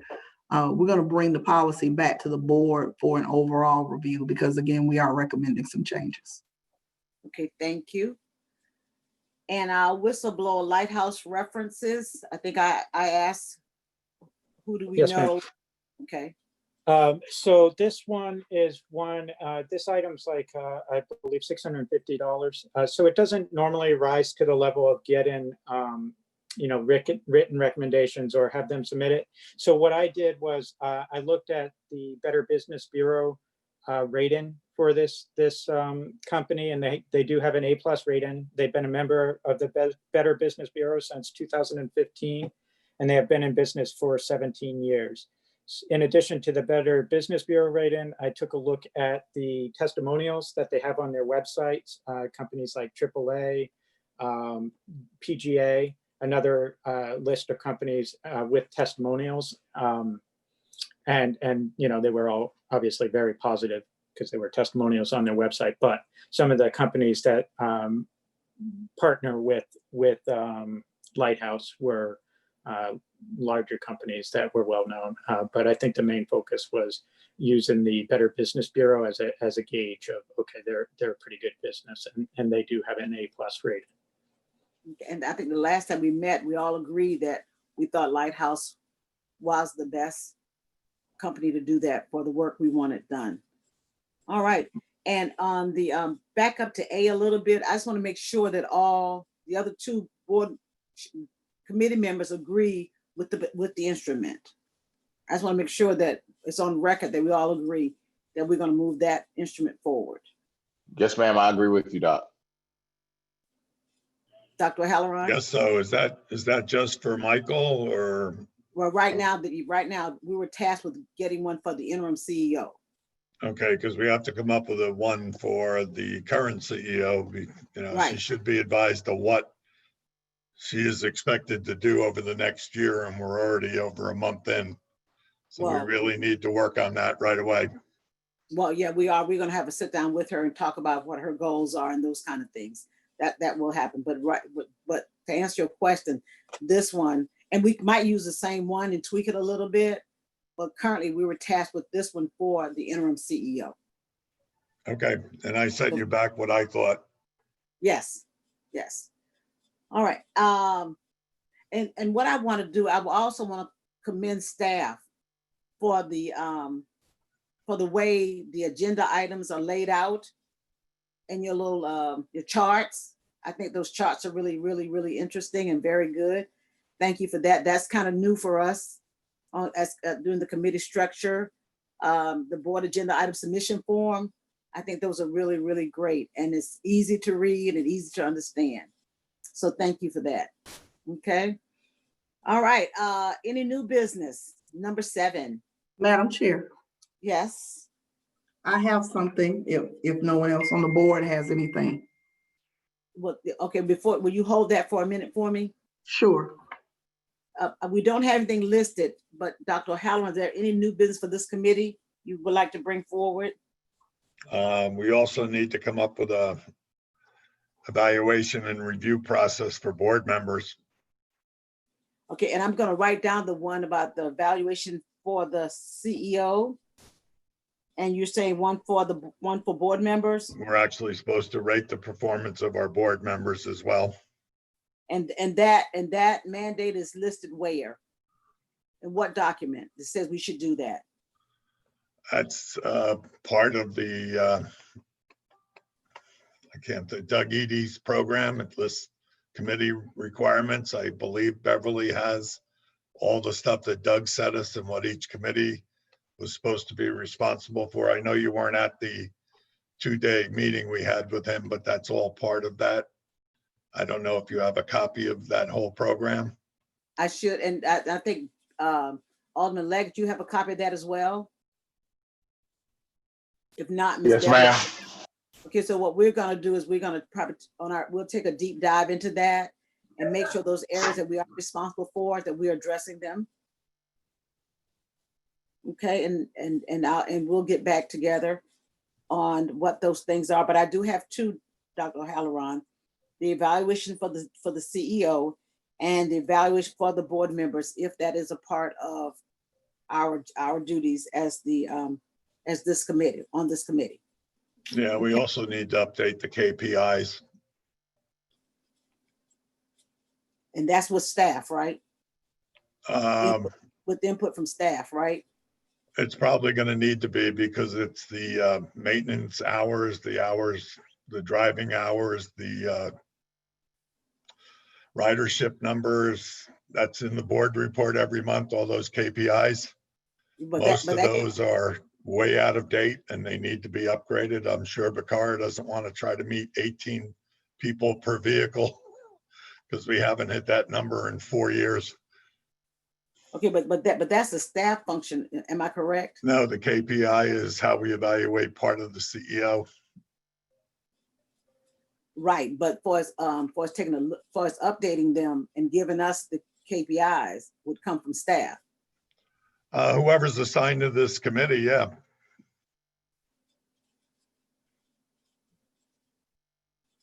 Who's our liaison on our committee? Michael Brown. Okay, then Michael should know all those numbers and he can certainly give us updates on them and what the actual numbers are because he's the operating officer. Okay. But they're way out of date and we've been talking about them for 3 years and we're still using 18 passengers per hour. And we were down in the 14s before the COVID hit.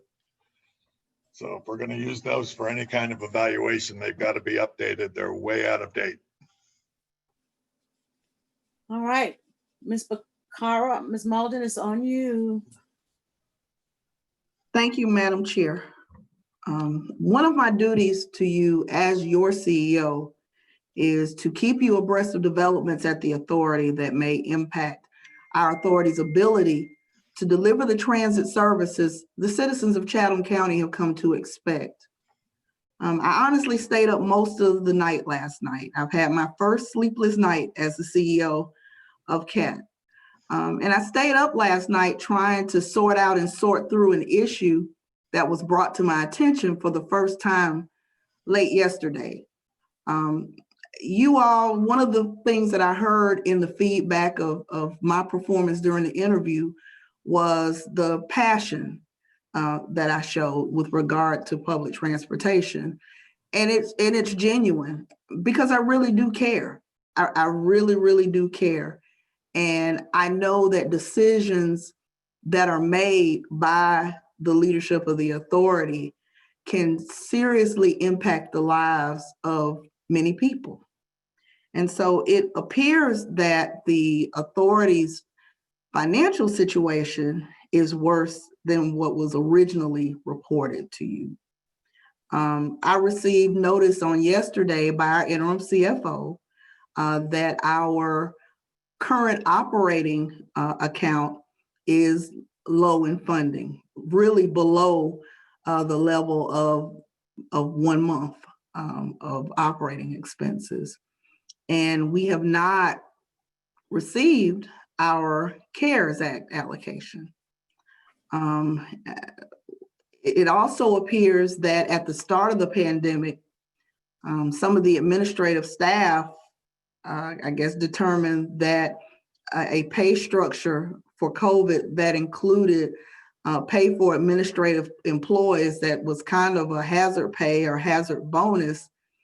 And the way that it really panned out, it wasn't quite a level playing field with the provisions that were made for the union employees or for the bus operators.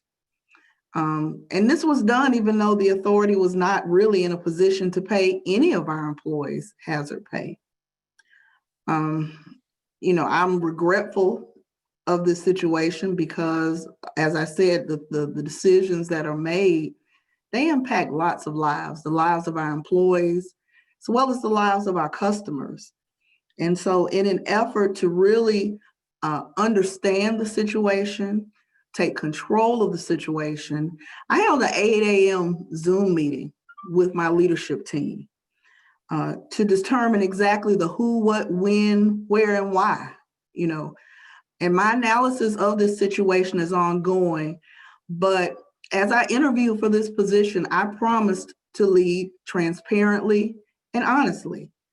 And I feel like in order to make good on that commitment, I had to let you all know exactly where we stand financially. And in speaking with our interim CFO on yesterday, she agrees and is cooperating 100%, of course.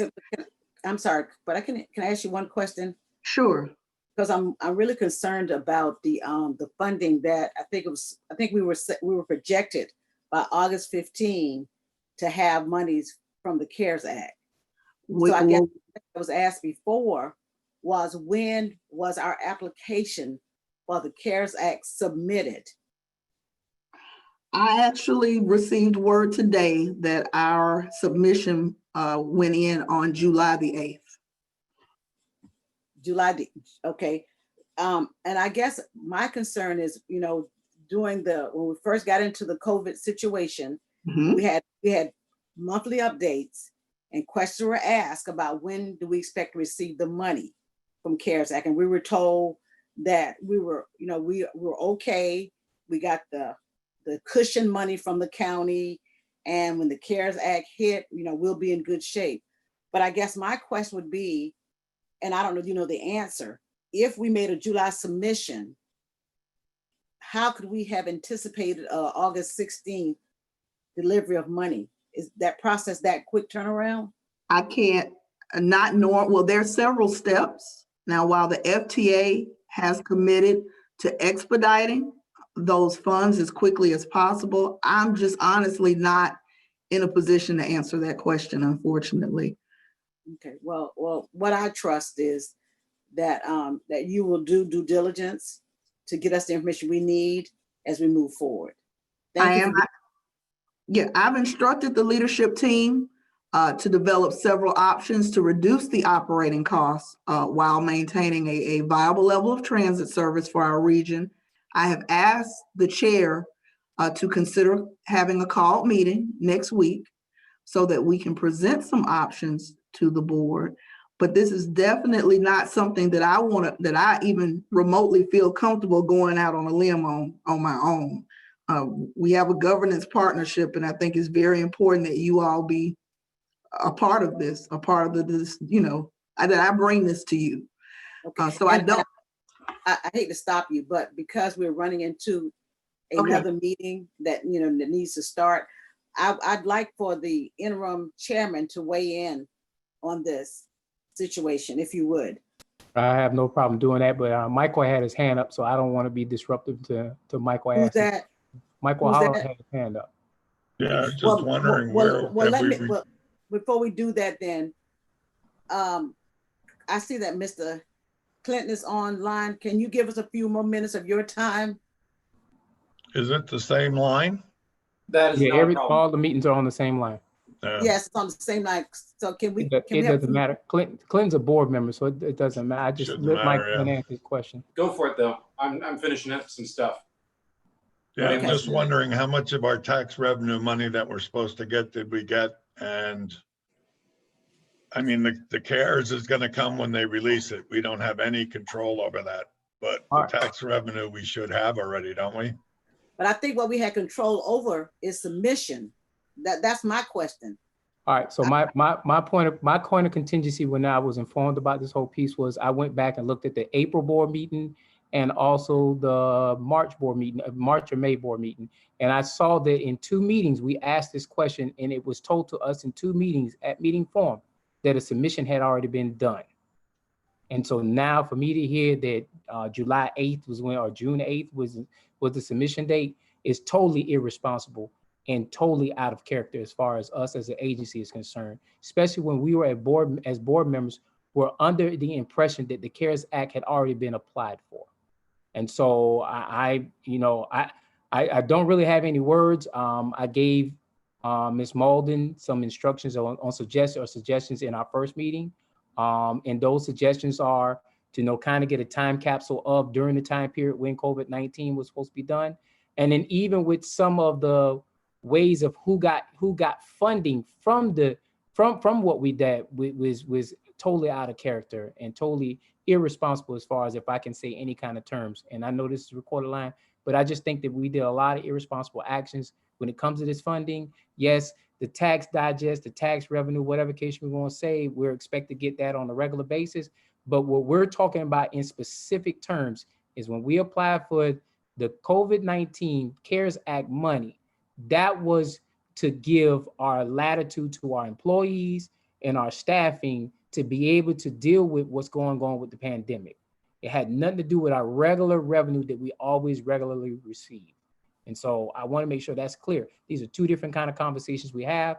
The money's going to come when the money comes. I haven't seen the money not come as far as the tax revenue is concerned.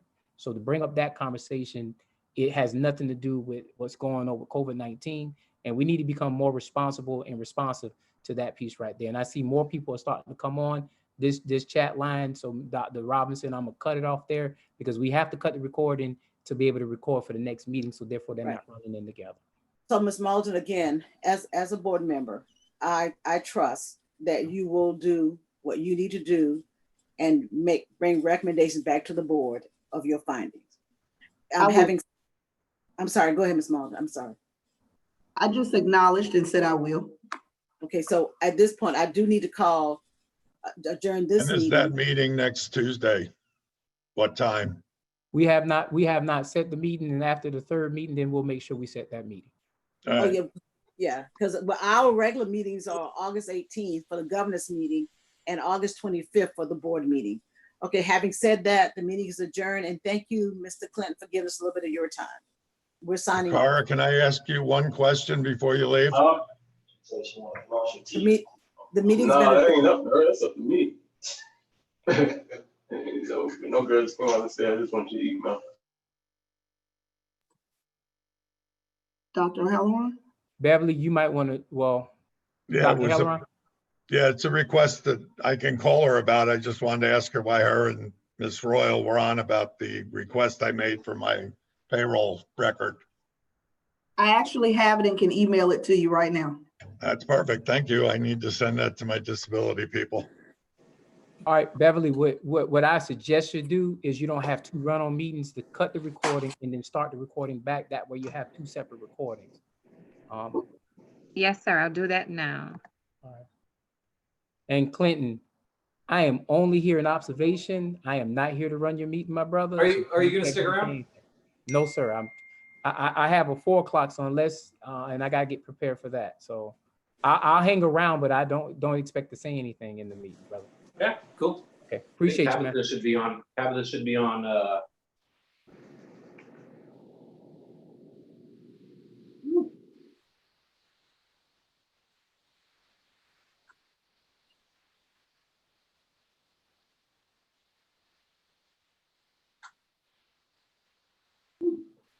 Hey, Beverly, we are streaming again. Thank you, Eric. You're welcome. Also, you need a vote. Thank you, Eric. I didn't realize I was on mute. Thank you. And hi, Mr. Backer. Hi there. How is everybody today? Good. Sorry, I was a little late getting on. One computer would not set up for Zoom, so I had to move to another.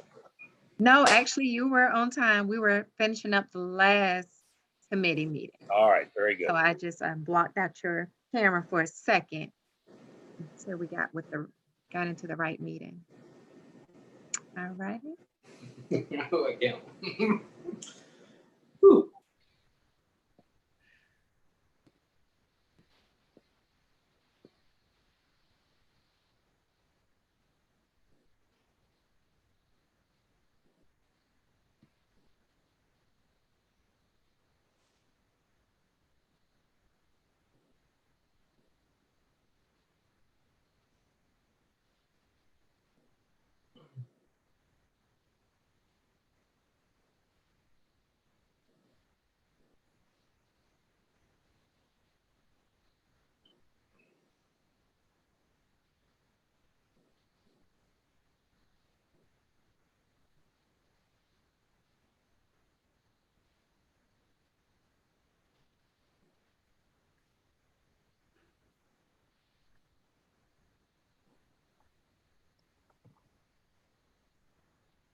All right, Mr. Emister, Commissioner Odell is logging in as we speak.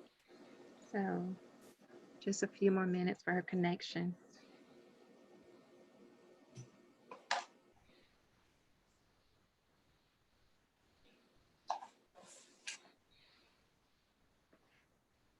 Groovy. How's everybody doing today? I'm great. Glad to hear it. Did y'all see the that firework, the explosion in Lebanon, Beirut? I saw the headlines, but I really have not had time to sit down and Horrifying. cover it, but it seems like it was pretty bad. I feel like this is going to be said a lot, but it does look like it's something out of a movie. I mean, it's just like, it's big, it's scary. I hope they're all doing. It's just a lot. Is Beverly, is Pete supposed to be on this one? Yes, sir. Okay. When did Pete join this committee? This month. Very exciting.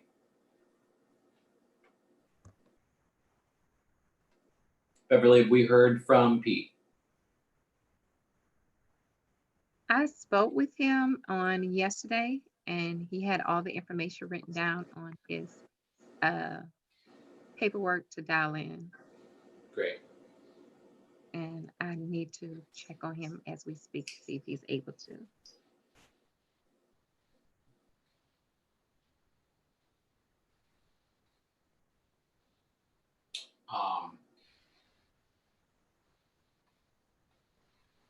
Can I get started and then have Tabitha join in? I was just getting ready to tell you, Clinton, go ahead and get started so we can go ahead and move forward, brother. Great. All right, cool. Started. Because I have other stuff I want to procrastinate about too. All right, welcome to our External Stakeholder Relations Committee on today's date over Zoom. We've got it looks like a pretty packed agenda. So there's some stuff, definitely a lot of updates from staff. A couple of things I wanted to throw in there and kind of just see where we're headed from that. So without much further ado, I would like to bring on Mike Backer from the Backer Law Firm to bring us some updates on the state and local legislation. Sure, I will be glad to. Beverly, can you pull up those slides, please? Ooh, I love a good slide. Great, thank you. As requested, members, this is a CAT 2020 legislative overview that kind of brings us up to date as of just a couple of hours ago. If you can give us the next slide, Beverly.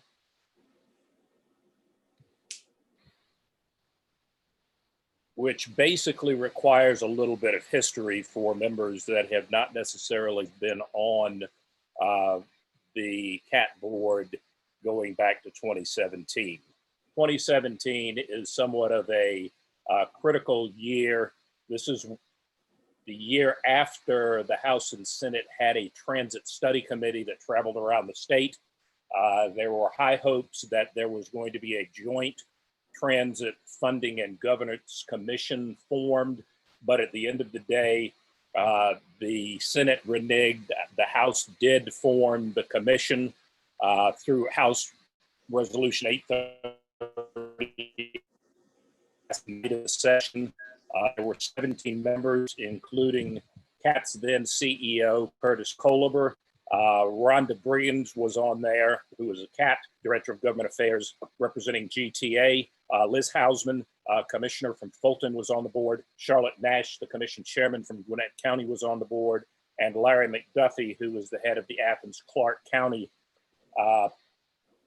Transit Agency, were part of the 4-member team that represented transit, with Russell McMurray at GDOT, Jeff Parker at MARTA, and Chris Tomlinson at CERTA, serving as an ex officio members to kind of watch what was going on. Excuse me. The focus of the commission was to figure out how to provide mass transit to metropolitan areas, transit funding, create planning coordination, develop some method of multiple agency provider coordination, develop a unified governance structure, and they were funded by the House with $1 million to bring in a consulting firm that wound up being Deloitte. They were active from June the 17th through December of 2018, holding 10 meetings around the state, including one in Savannah. Next slide, please, Beverly. So during the 2018 General Assembly, Deloitte brought forth legislation that was House Bill 930. It did the following things. It created the ATL, which is the Oversight Commission for the 13 county metro area, established the Transit Special Purpose Local Option Sales Tax, which we now call TransFLOST. It was established by county referendum for up to 1 cent for up to 30 years. That is significant in that the initial recommendation was only for 10 years. Keep in mind that T-SPLOST is only for 5 years. The importance of the 30 years is that you need 20 years of funding to be eligible for FTA matching funds for projects. So this language was basically bingo on that to allow these monies to be collected, if approved by referendum, for a period of time so that it could be used as leverage for matching funds. Mike, I got a question. Yes, sir. The of all the SPLOST type sales tax funding, is that the longest sunset? Yes, that is. That's a long time. I didn't know all of the T-SPLOST, the transportation SPLOST funding is for 1 cent up to 5 years, and basically it can now be run in a single county. All non-MARTA counties within the ATL were eligible. Elsewhere, in order to promote regional cooperation, you had to have 2 counties linking together to trigger the referendum. Unlike T-SPLOST, which was only usable for capital expenditures, the TransFLOST was usable for transit capital, operations, and maintenance, which was a watershed step in terms of transit funding. That was step 1. That legislation passed, put into place the ATL, which is now up and running. Step 2, which was taking place during the 2018 interim, was to create plans for the other urban, being us, Macon, Columbus, Augusta, Albany, Athens, and rural systems and state agency service delivery coordination. Beverly, next slide, please. So for the 19 General Assembly, Deloitte came forward with a piece of legislation that truly looked like it was developed by 6 different committees. It created a new State Department of Mobility and Innovation called Go Transit, basically stripping transit out of Georgia DOT, which blindsided Georgia DOT fully. It created 9 mobility zones, which would have cut across existing RDC zones. Those Regional Development Commission zones ultimately in the legislation were aligned so that they actually created 13 zones. It created a transit link division within that, and the transit link division, and here's kind of one of the most complicated aspects of this legislation, was to coordinate all GDOT transit issues, all Department of Human Services transit services, Department of Behavioral Health and Developmental Disabilities, and Department of Community Health Transportation Services, because there is a patchwork of who pays for what to move these individuals around for their individual appointments, therapies, etc., that basically are separate from what are your traditional transit services. And paratransit fits in with this. It had CERTA and the ATL report to Go Transit.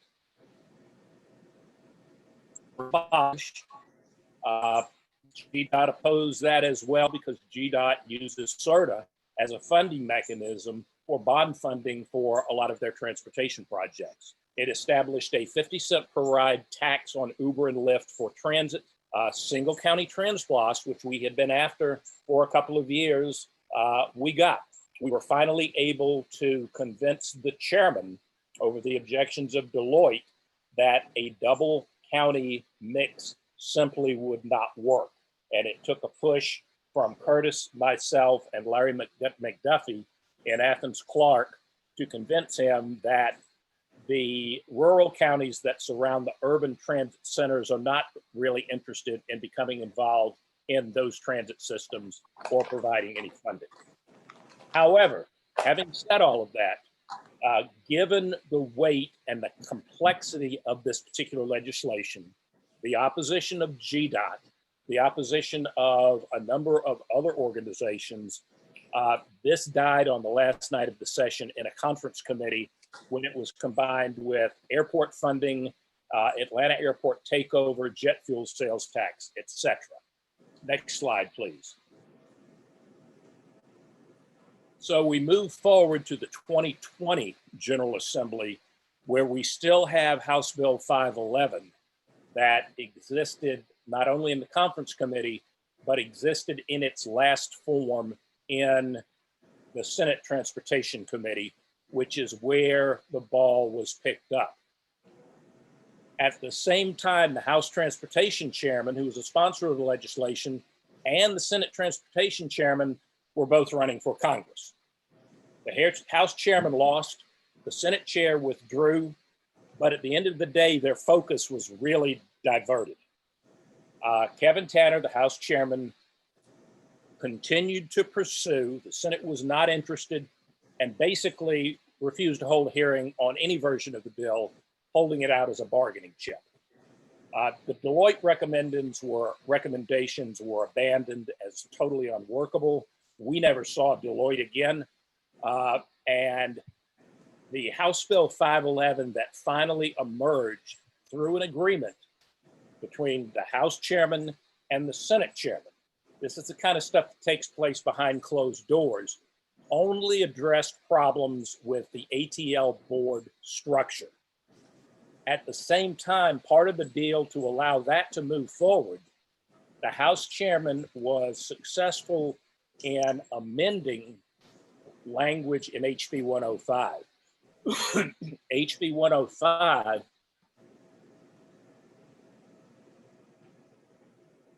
is veto-proof in that it is a bill that allows Southwest Georgia farmers to deduct the income that they receive from hurricane relief from their state income tax. So that bill was passed, and what it does, Beverly, I need to go back to the last slide, please.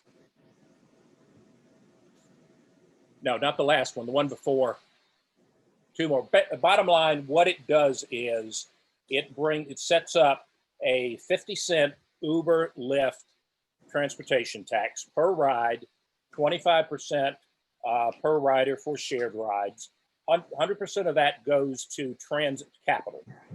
The other component is up to 10% of the heavy vehicle tax that was put into place when the motor fuel legislation reshuffled how motor fuel was to be selected, is to go to transit operations and maintenance, and up to 10% of the $5 hotel motel transportation fee goes to transit operations and maintenance as well. which will be about $20 million just out of that pot of money. Real quick, Yes. the $5 hotel motel transportation fee, 10% of that. Can you describe that fee and how is that different than the what is it, 6% room tax that we have now? 6% room tax goes to local governments. It is levied by the local government. It is a hotel, it is a pure hotel motel tax. But that money goes to convention bureaus, tourism services, and to support activities such as that and a civic center, convention center, et cetera, with a local jurisdiction. This $5 hotel motel transportation tax was instituted through HB 170 when all of the fuel taxes were reshuffled.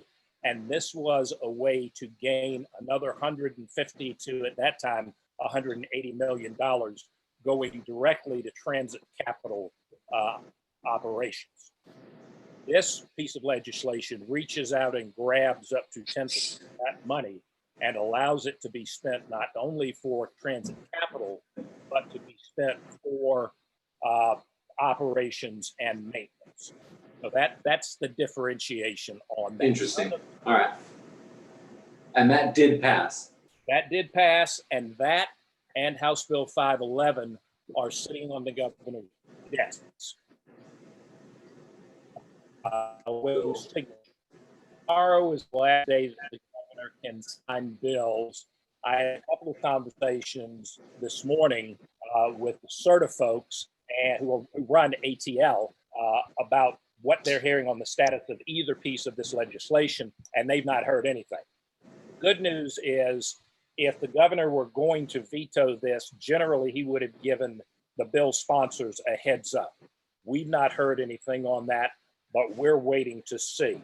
We are hopeful that he is going to hold a signing ceremony perhaps tomorrow with the sponsors of both of those bills at the same time, because they both relate very directly with transit and transit operations. Here is basically what the next steps would be. And we can go to the next slide, Beverly, which is for the 2021 General Assembly. We are planning continued pursuit of the single county trans-SPOS legislation, and we are planning to run this through the Ways and Means Committee. There was absolutely no opposition to that language being in the version of House Bill 511 that was sitting in the Senate, but they limited any discussion to just the ATL issues. Going forward, we will not have to move this legislation as a transportation bill because it is a tax bill. So we will be able to move this, we're pretty sure, through the Ways and Means Committee, either the Sales Tax Committee or the Local Jurisdiction Committee, which Chairman Ron Stevens happens to chair, and probably will have a good opportunity of getting this moved through the process. We are planning on resurrecting legislation to reinstate the excise tax exemption on diesel fuel used by transit systems, university systems, and school system buses that was eliminated at the same time that the $5 hotel motel fee was instituted, as GDOT was trying to reach out and grab as much money as they possibly could, which now amounts to upwards of $1.5 billion a year for roads construction. There could be potential pursuit of local legislative initiatives that we always hold that out. And we're looking forward to increased coordination and cooperation with the newly restructured Georgia Transit Association, which has brought in a professional director and will be holding their first board meeting under new direction on Wednesday. I'm sorry. So that's a quick thumbnail of where we have come from, where we are today, and where it appears we will be trying to move through the rest of this year and into the 2021 legislative session. With that, I'll be glad to answer any questions that anybody has.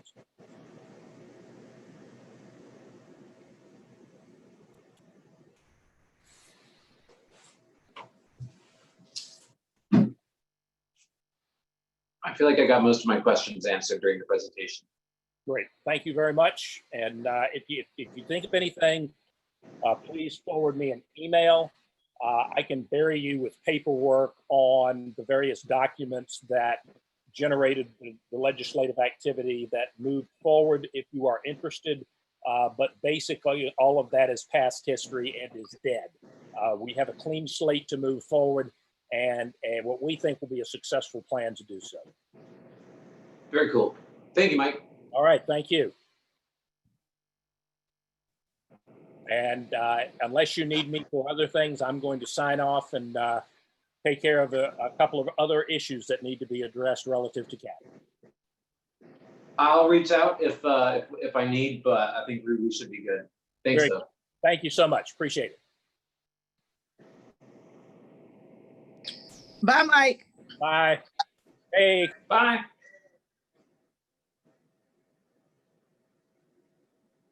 Was somebody coming in? He was saying Commissioner Odell. Is she here? I've been here. Oh, okay, good. You are here. Great. I can't see you on here. All right, great. Good, good, good. I wouldn't mind having a longer conversation at some point about how we would be approaching consideration of a sales tax. I've thought that's been an interesting, it just sort of seems to be what we are doing by default. And I think before we do that, we should really examine how that would affect citizens here in town. I think a sales tax is a more regressive tax than a property tax. So we just want to make sure that we're being able to provide the value that we're seeking to do. But anyways, just sticking to the agenda. For most of this, who should I hand this off to? Tricia, do you want to take this on? Sure, I can take this on and Okay. we can proceed. Okay, the next couple of items on the agenda, items number 3, 4, and 5, I will address. Our focus in system development and marketing communications continues to be on providing public information and customer information to both our internal and external customers. We are continuing to send out news releases, media advisories, and posts to social media. And we do distribute our weekly e-news updates as well. Recently, we had a good wave of positive CAT news. The reports that introduced our new CEO to the local media, we got great coverage on that. Our partnership with J.C. Lewis Healthcare Center for COVID testing that occurred last Friday outside of our CAT Central headquarters. We got some attention for that initiative as well in social media. And the award of more FTA funds for our water ferry system were some of the positive coverage that we have received. In addition, our maintenance staff has placed special bus stickers for our vehicles. Those stickers were designed in-house. They remind customers how important it is to wear face coverings while they're boarding our buses, while they are utilizing our buses. In addition, our CEO Score initiative, we did order smaller business cards for employees so that every employee would have one of those cards to remind them of this initiative and to keep in mind how they can score every single day as they show up for work at CAT. So we did produce those, and we are also exploring the possibility of implementing a text messaging system. We have a staff member who has been researching this, and we think we have nailed it down to a provider who also works with a number of other transit systems. So we hope to basically implement a text messaging system so that this would be one more tool in our toolkit of different ways that we can communicate with our customers about schedule changes or other updates to them. So we're researching that, and we are continuing to work on plans to get ready to roll out mobile ticketing when we are able to do so. Once we start charging fares again, we hope to complete training with our bus operators and supervisors so that we can implement mobile ticketing. You may recall that you all approved a contract with Token Transit back in December, and we were planning to implement that program in April, but because of the pandemic, we had to put that program on hold. But we are continuing to do things behind the scenes so that we will be ready to launch that program, to do training, so that our customers will have one more option for paying their fares when riding our buses. Patricia, real quick, on the texting technology, is that would be where I would be at a bus stop and I can text a number and then somebody would text me back? Initially in the first phase of this, it's going to be more like us getting out information to you about a schedule change for your particular route. If we have to adjust hours, and then probably phase 2, we will hopefully morph into where we will have staff available either in customer service or elsewhere where they could communicate with you, after hours or on weekend. Internally, we were talking about how we're going to manage that system as well. And so initially it's going to be our communications team, going to be some super users pushing that information out to customers. But I think as it catches on, our customers are going to demand more of the system and they're going to want to communicate with us, while they're waiting at a bus stop. Now, keep in mind too, that later on this agenda, we will be talking about our ITS system. And so that ITS system, once that is implemented, it offers real-time bus information. And some systems do also have like a messaging system, similar to a text messaging system. Very cool. That about concludes the brief report that I wanted to share with you all. Wanted to just hit the highlights since we do have a lengthy agenda, but I wanted to share that information with you, and that would cover items 3, 4, and 5. So moving down to item 7 on our agenda, there are some action items there. The first 2, 7A and B, are pretty routine action items at this point. Some of the other committees have basically decided to just do a consent to move those items forward to the board meeting. In your board packet, there's more detailed information, about extension of the COVID-19 emergency measures and extension of the CEO measures of authority. So if it's okay with you, Mr. Chair and Commissioner Odell, can we move those 2 items forward? I'd be happy to see them there. Fantastic.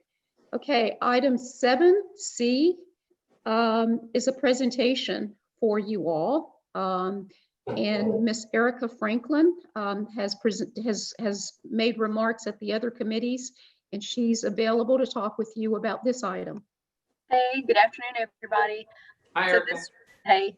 So this report is to get a board item for action approval and also a presentation during the upcoming board meeting. And this is in regards to our marine insurance program. It's the insurance for the ferry boats. It's up for renewal later this month. And we have received a proposal from our insurance broker, Sterling Seacrest Partners, and you should have received a copy of that proposal. They will also be available during the board meeting to give a full-blown detailed presentation, but I'd like to go over the coverage programs and our renewal data. So just to explain to everybody, P&I is liability insurance for the boats for property damage and bodily injury. And hull coverage in that report is physical damage. So it's just similar to your car insurance, if you will. It's just called something a little different under marine terminology. So we've received the renewal, and over last year's expiring premium, the cost is up about 7.2%. And those costs can be attributed to loss ratio and deteriorating market conditions. In regards to market conditions, most programs like this are seeing about a 10 to 20% increase across the board. Ours is only up 7.2, so this is a very favorable renewal. And just to get down to brass tacks, our expiring premium for this program is $132,463, and our renewal premium is $142,000, $142,026. The only update to the proposal you have from Sterling Seacrest, there's a comment in there about other insurers. We were awaiting a quotation from Zurich Insurance. However, they did finally get back to us and declined to provide a quote just because they could not be competitive with our incumbent insurers. And like I mentioned, Sterling Seacrest will be at the board meeting to present. But in the interim, if there are any questions about the proposal, I can take them now. And if you have some later, surely you can get those out to us and I can either answer them or get an answer for you. And that is it. Any questions?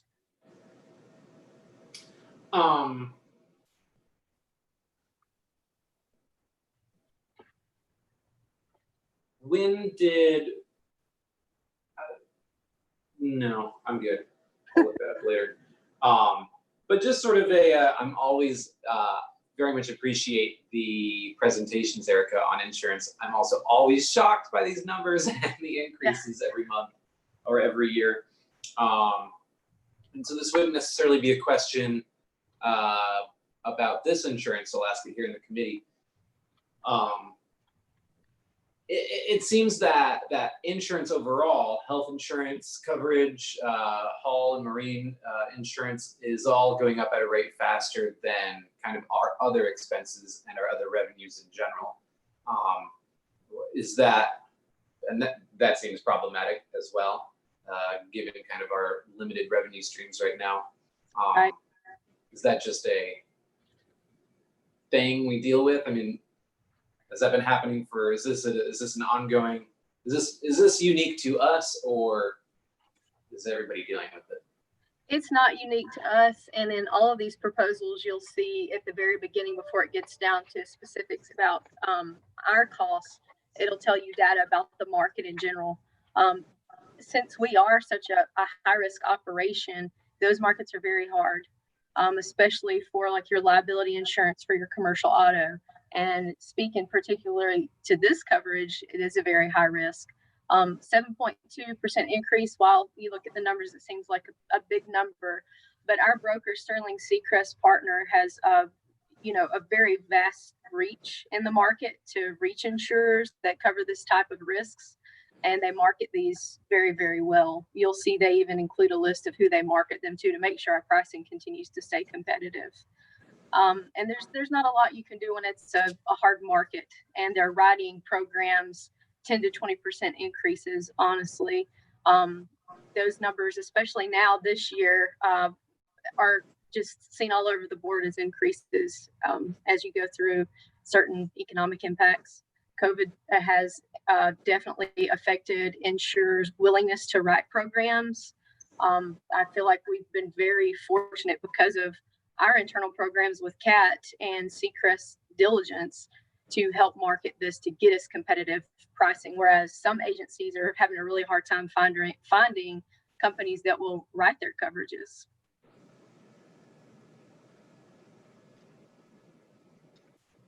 So I hope that answers.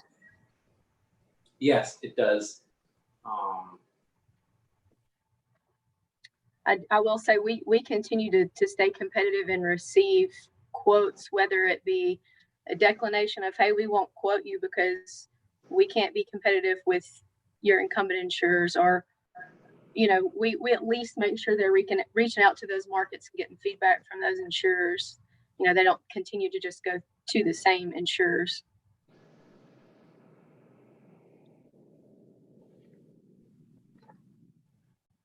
Now I'm just going through this whole packet they gave us.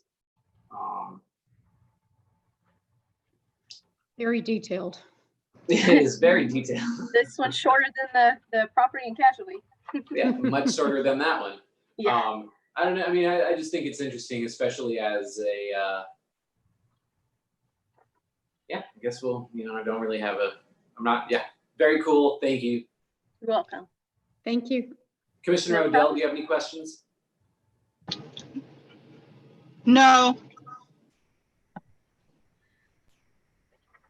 Erica, Okay. did you go? Is Erica gone? I'm She's here. back.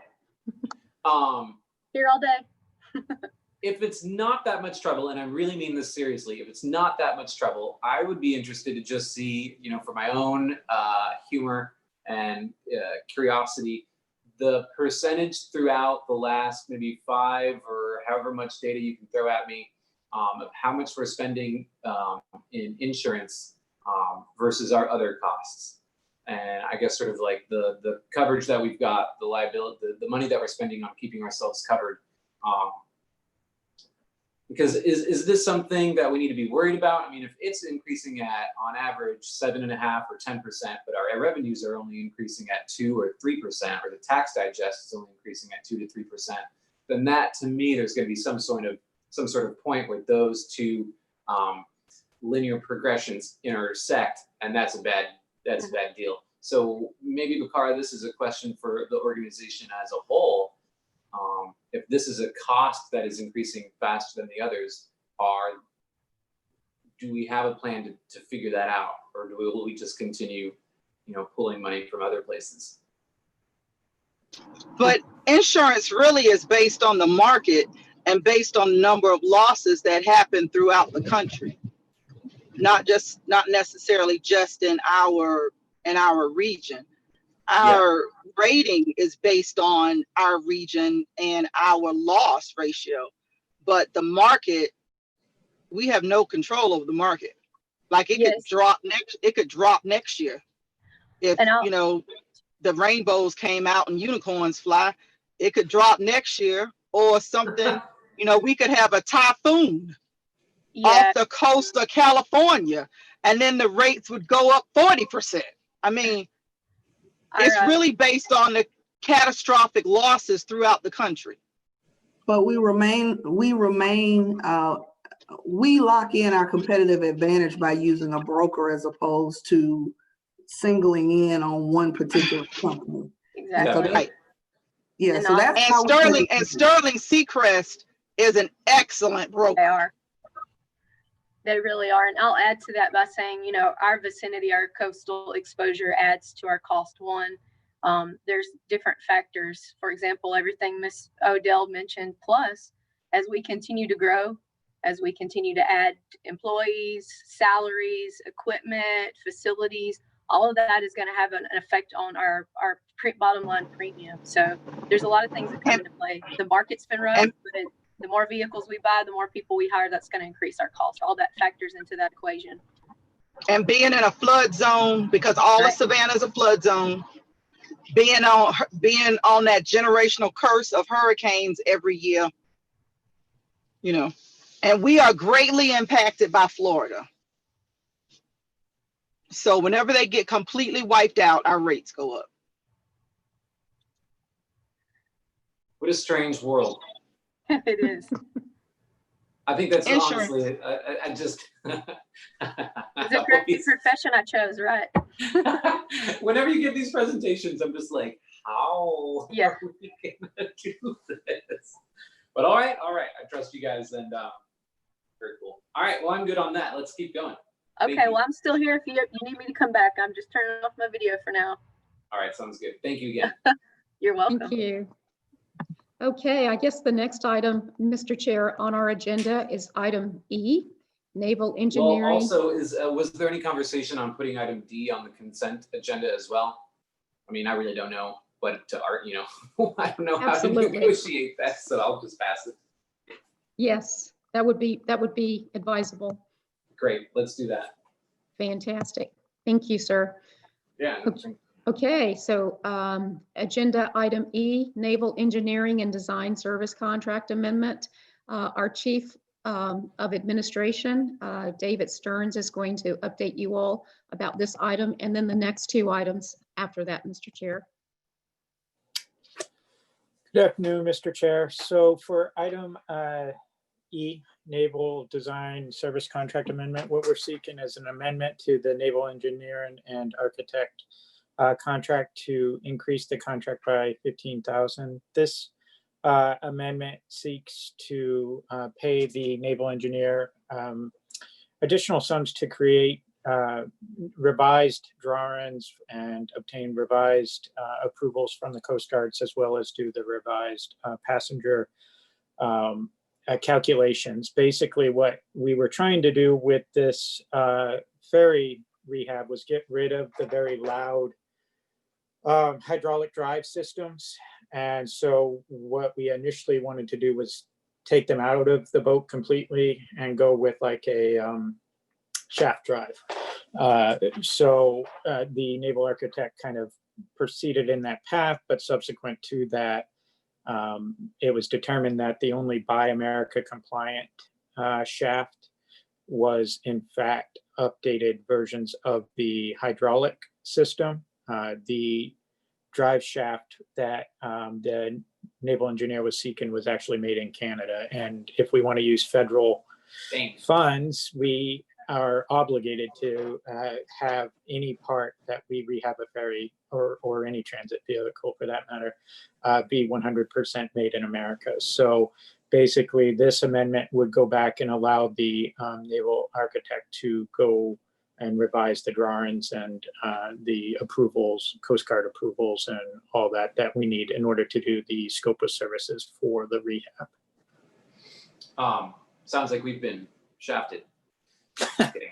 I was working on that all night. That was worth where it. did the where did the recommendation come from to change the system in the first place? It was really more of a CAT. So the complaints come from the riders and yeah, they're loud. Anyone that rides on it. And so CAT's recommendation was get rid of this this shaft, this thing that causes the noise. And my understanding from talking to Jimmy is it's a hydraulic shaft. So what you actually are hearing is the hydraulic noises, the pumps and the liquid go in like 30 feet down a hose, a big hose. So that's what's causing the noise is the hydraulic structure of the shaft. And so CAT had initially thought we could get rid of the whole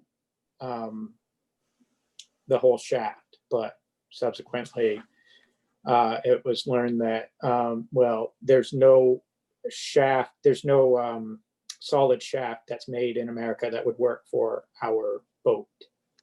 I think this was explained to me, is that the power from the engine, instead of being physically moved using a metal shaft to where it needs to drive, we've been using hydraulics to move that power, which makes sense, but it's loud. All right. I mean, marine stuff is damn expensive, so I'm honestly surprised it's only 15 grand. I mean, I know that's a lot of money, but marine stuff is wildly spendy. Do you have any concerns on this? Is there anything I should be aware of, or pretty much? Honestly, no. I mean, all right, it's kind of is what it is, you know? Cool. All right. Commissioner Odell, do you have any questions? No, it's a boat. You just break out another 1,000. I don't know anything else to say about a boat. Yeah, I feel the same way. All right, cool. Well, DeJong and LaBelle, good luck. Labette? LeBay is how I've been pronouncing it. DeJong. Cool. It's kind of a cool name. All right, great. And we're doing okay. And but none of this is really our money. It's from the Trade Center and the FTA. Yes, that's correct. It's FTA 80% and 20% Trade Center. All right, cool. Cool. I'm down. I would also consider adding this to the consent agenda. Fantastic. Okay, so our next item, David, Mr. Stearns, would you like to take that one too? Sure. So we're requesting board approve the issuance of a IFB for the actual rehab of the ferries. So the previous item was dealing with the naval architects, and they prepare the scope for us. And what we're here asking the board is to allow us to issue a invitation for bid to actually have shipyards bid on repairing the boats. So we're just asking the board to approve the issuance of an IFB for the naval rehab projects. Based on the recommendations and the designs of De Jong and Lebet. Yes, that's correct. They will provide the scope of services and all the drawings, and we take that and we put it out to shipyards and say, here's the very specific information, tell us how much it will cost to do it. I also feel, unless Commissioner Odell, you feel differently, that this would be suitable for a consent agenda. Yes. Great. So go over the list right quick on what we have put on the consent agenda. I will. We're going to extend COVID emergency measures. We're going to extend CEO measures. We are going to renew indemnity and haul insurance. We are going to approve a $15,000 amendment to the marine engineering and design services. And we are going to approve an invitation for bids to turn those designs into reality, or something like that. We're gonna make that. Okay. Okay, and so now our last action item, item G, is something, Mr. Chair, you've often asked us questions about. I am very excited about this, and I do not want it on the consent agenda. So Mr. Stearns will update you as well on this one. All right, tell me more. So this agenda item is requesting the board approve the recommendation of staff to award a contract for the ITS system to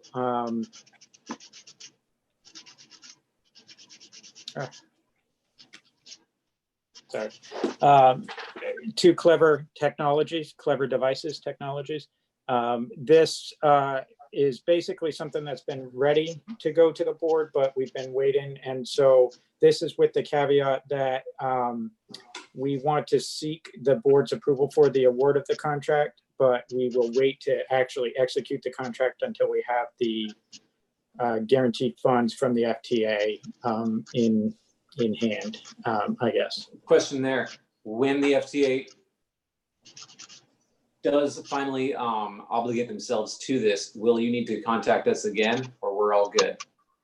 Well, the hope is by presenting this to you now and the board approving it, we would be all good. So the idea is save quite a bit of time from when the FTA obligates the funds to when we can just run with the contract execution. So we're seeking board approval right now to award the contract subject to the obligation by the FTA, so that if the FTA miraculously came back in the next couple days and said funds are obligated, we could run with this without having to take 30 to 60 more days to then get board approval.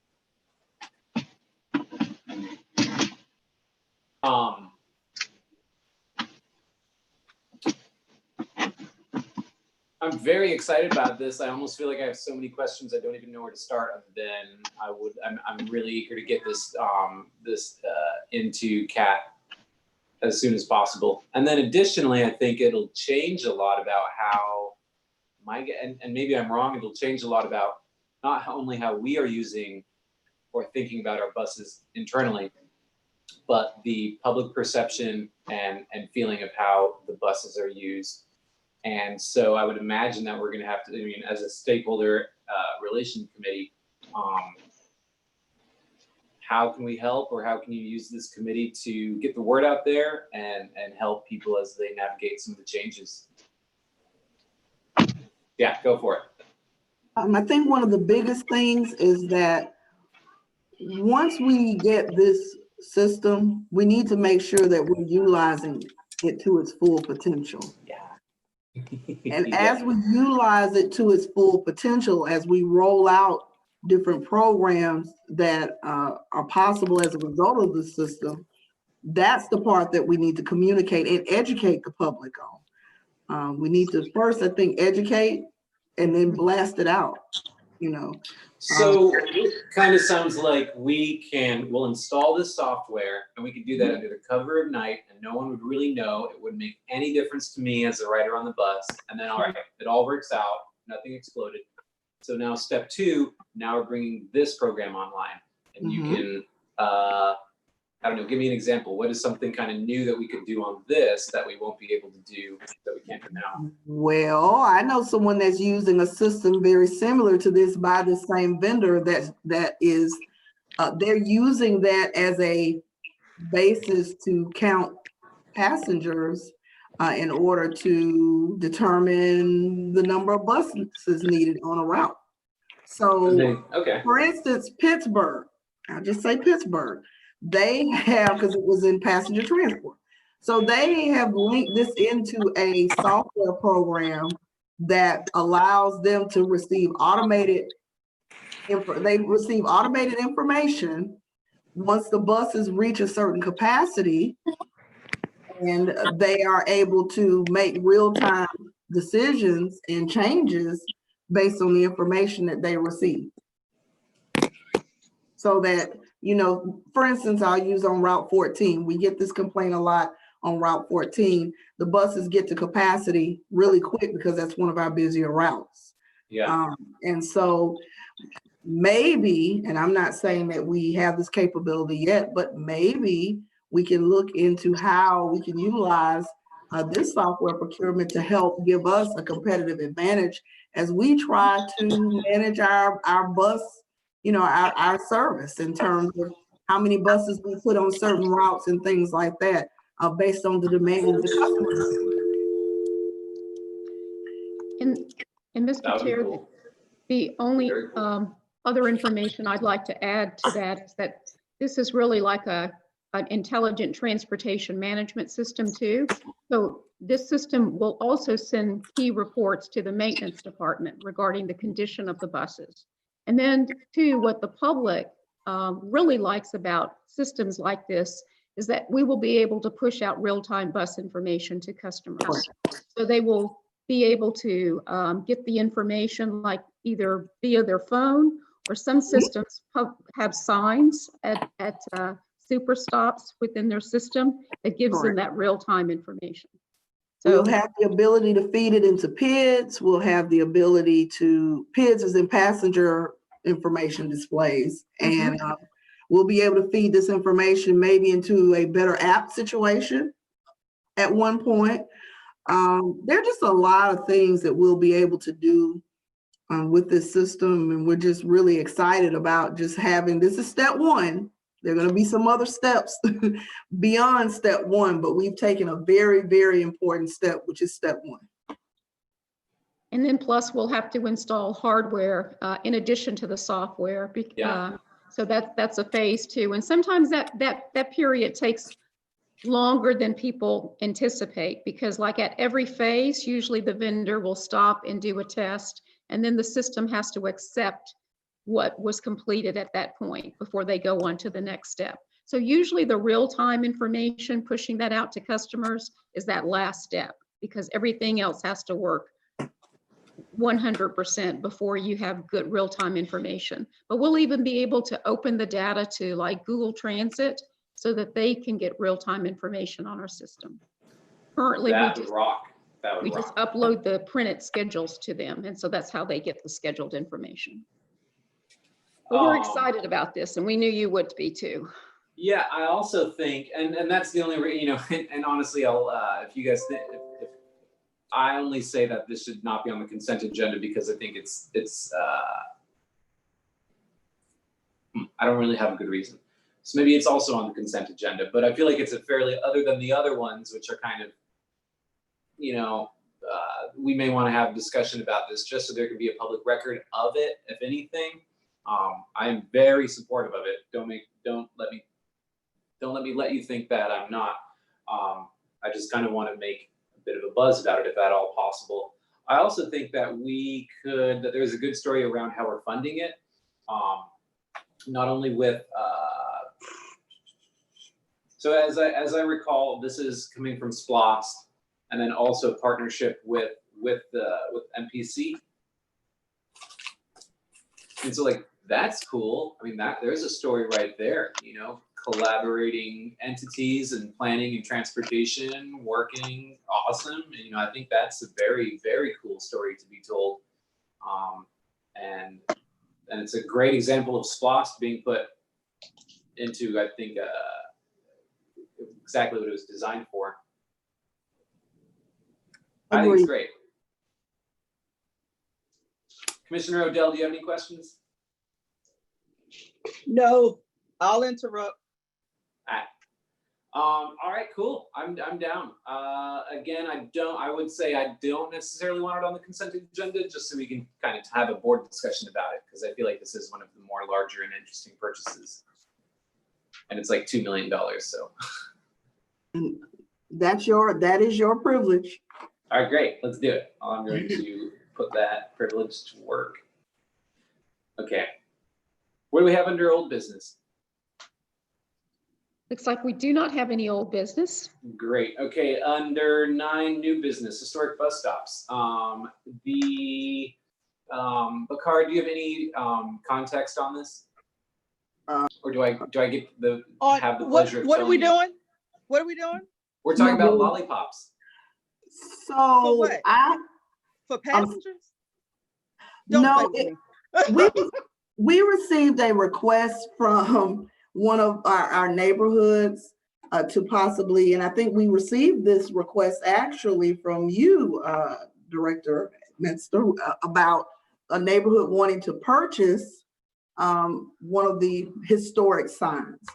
Now, I've received information from the staff that the vendor that used to make the old lollipop signs, I think as they were called, does not do that anymore. So I've actually challenged the staff to come up with an option that would mix the nostalgia of the old sign with I guess, our need to better inform, I guess, our passengers. I think one of the elements that was missing from the lollipop sign was there wasn't really any passenger information. So you had a cute sign that said bus stop, but you didn't really have any passenger information. And so we're using this as an opportunity to maybe mix the old in with the new. And so I'm excited to see what staff will come back with. Why don't you get scared to do it? Good idea. Yes, I think get SSU to do it. we could approach the universities.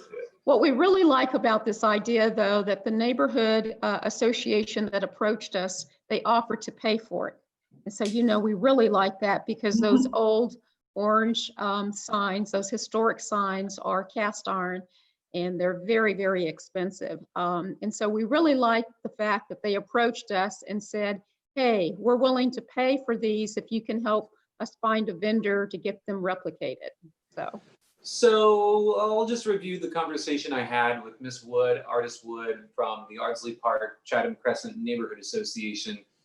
Artist is also on the board for Beautiful Savannah or something like that, which we received an award from, I think in the past year or so, for removing the large advertisement wraps from our buses. So, and I've worked with artists on a variety of different neighborhood initiatives. So she reached out to me, and this wasn't the first time, about the lollipop signs, and they, I believe they may have somebody that can replicate them, that they know about. And I think there's a couple things to consider is, A, they do want to pay for them, which I think is great. They want CAT to install them, which I think is relatively simple enough if somebody's, you know, putting up the major cost of a cast iron lollipop sign. I love the idea of creating a reinterpreted sort of historic new information, because my problem as well with not only the lollipop signs, but actually, honestly, all of our other signs as well, is that there could be more information there, but there's not that much information there. And so having kind of a unique mix of a historic sign and a sign that also gives you information, I think would be smashingly cool, especially for this city, and especially for downtown. That could get into a whole question about downtown getting things that the rest of the city doesn't, but maybe we cross that bridge when we get there. But I would imagine that just given the request of the Ardsley Park area, is that they may not be so inclined, and I don't know, we should totally reach out to them, but they may not be so inclined for a reinterpretation of it. They want the lollipop signs. I do not think that means that we should stop. That encourages me more to think that we should maybe, look into reinterpreting information in history. But I would imagine that they're going to be pretty intent on the lollipop signs as they were. Well, I would love an opportunity to chat with them. Great. And maybe, talk to them about, well, number one, I think anyone who would utilize our service in that neighborhood, I think they're going to need the information that we would potentially be putting along with the sign. Let me just jump in right there. Yes, and that was something that I feel like I made fairly clear, is that I will not support, historic preservation over contemporary information at all. I can't really support that. What I can support is maybe having both or an interpretation of. But let's have that conversation, because that's because the last thing is, my thought, and I'd be interested in talking to any vendor that they have in mind. My position is just that CAT must be the lead on doing this. I wouldn't want to just give somebody permission to order something. We need to be in charge of our own branding and how it's displayed and all of that. And there needs to be some consistent elements that tie it back to our service so we can continue to share our brand, and so I'm not sure what that looks like. Again, this is something that we have just recently tasked the team with. And so again, I'm just looking forward to being able to share something with you in the future about that. Well, let's say, let's set up a meeting. I can reach out to artists again. If you want to have somebody from staff who's maybe working on this, and yourself, really whoever. I don't think it's really it's definitely not a timely element, but we should, approach it as we can when the time is available. All right, be glad to. All right, very cool. I'll reach back out to artists and just give her a quick update. Other than that, we've got 9B, advertising policy. All right, this was just basically on here for discussion. We are actually in the process of reimagining the complete advertising policy, and we're looking forward to coming back to the board soon with some additional recommendations. So we don't have anything new to report at this time. I'm still kind of looking over some things and just trying to add some elements to it. But I will share with you that the convention center has installed a monitor onto one of our ferries, and they did that. Now, I believe that is something that CAT should consider investing in, because there's a revenue generation component to it that, CAT could very well reap the benefit of. And I mean, we need all the revenue we can get. And so pay for that damn insurance. My friend. So, that's something that might possibly require a recommendation for a change to the policy, or I guess we need to modify perhaps the policy to allow for that type of advertising and whatnot. So though that's just a hint of what's to come in terms of the modifications that we plan to recommend to you all with regard to the advertising policy. And Patricia, Miss Hawkins Moorhead, did I say that backwards? I'm sorry. Okay. We have had extensive conversations, and there are more in the future that are coming. And so we're just really excited about the direction that we're going to recommend in terms of possibly, replacing some of the revenue that we've lost through some additions to the policy. Brilliant. I'm looking forward to that. I've got a lot of thoughts, and I feel like a bunch of folks in our community do as well. So I'm happy to bring that to the table when we start that. I think that's a great idea.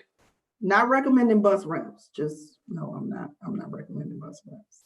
Well, I think I think there could be a couple interesting exceptions for bus wraps. I'm just saying, which is why I can't wait to have a conversation about it. Understood, understood. That's just me. Understood.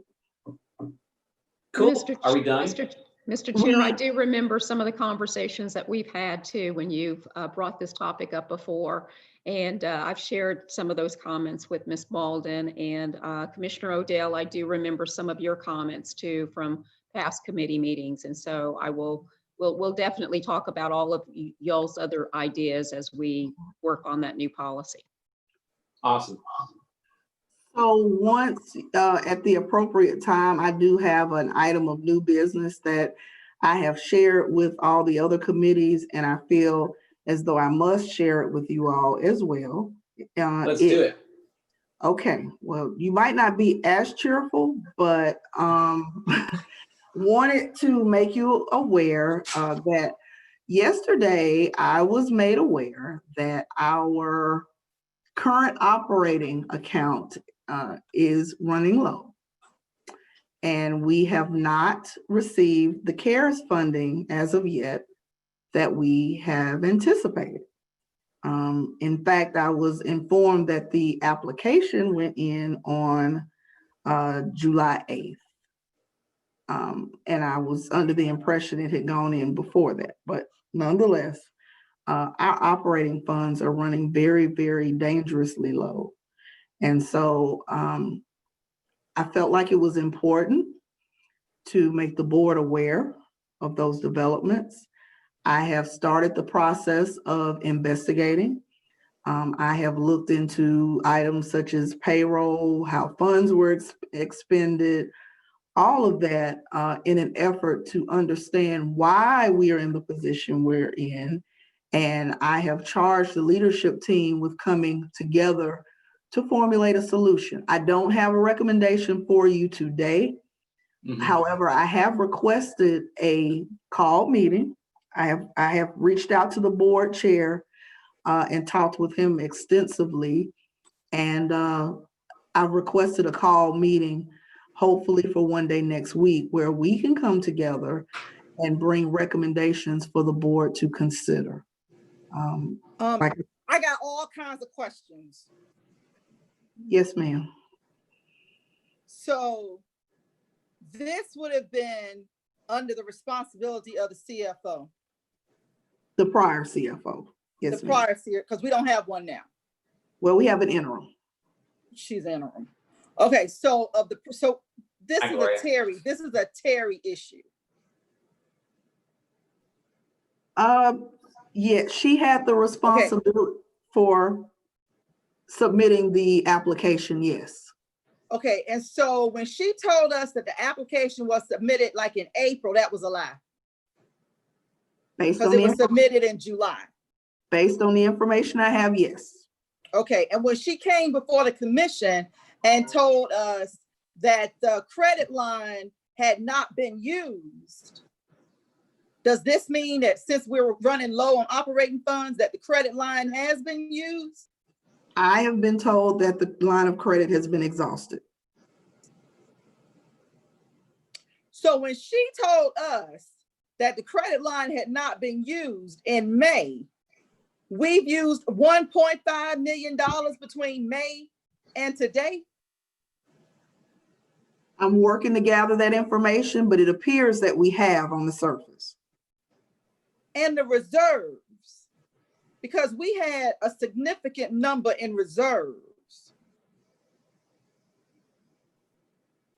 It is my understanding that we do not have a significant amount of funding in our reserves, which is why I felt like it was very important to transparently come forward and make you all aware just as soon as I was aware.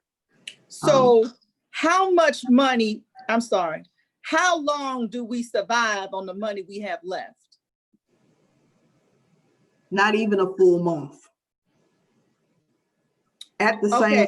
I would like to go on the record to say that I said Terry lies.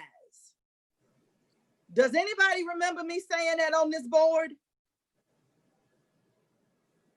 I'm just saying that I specifically said that and was asked not to call her a liar. So she quits right before we have less than a month of money left. And so now we're supposed to go, how much does it cost for us to operate a month? Roughly $2 million. So we got to find $2 million for August, September, October, November, December. Right? Yes, ma'am. That's $10 million. Well, at least until we get the CARES Act funding. Yes, ma'am. Which she didn't apply for until a month ago. Yes, ma'am. And how long does it take them to process those applications? I don't have a specific turnaround time. They have said that they meaning the FTA, is working to expedite the funds. They committed to that very early, but I don't have a specific turnaround time. I have reached out personally to the Region 4 administrator to ask if any consideration possible could be given to an even more expedited process, but I have not heard back from Region 4. Okay, so how much are we supposed to get from CARES? 10-7. So we need 10 to survive to the end of the year, but we're already in the hole 1.5 because the credit line has been exhausted. Correct. So when we get that 10, we got to come off of 1.5 to pay that off. Yes, ma'am. So then we're going to be short in December. Yes, ma'am.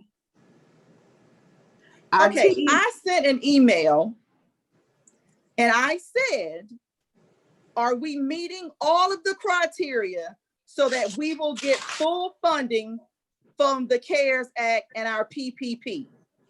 Because I was under the impression that we had classified our employees incorrectly. So do we even know if we'll get all of the funding? I don't have anything that says that we won't. However, I am taking a deep dive look at all of our expenditures. There are some things that I do have questions about in my own right, and we are working through those as well. Because in April, I heard we have some of our employees on administrative leave. I think that's a misclassification to qualify for PPP. And she said, no. So we probably need you to check that, because obviously what she told us cannot be trusted. I did become aware in my due diligence of a pay policy that did put our administrative employees on an administrative leave, where they were paid a guaranteed 8 hours a day, plus any time that they were worked. And so I'm in the process of working. Wait.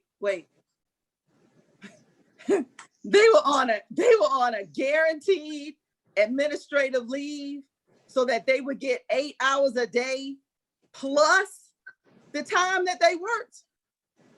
Yes, ma'am. So the plus the time that they worked, was that at straight time, regular time, time and a half? I don't have the specific policy in front of me, but I would be happy to provide you with a copy of it. I do have a copy of it. Now, our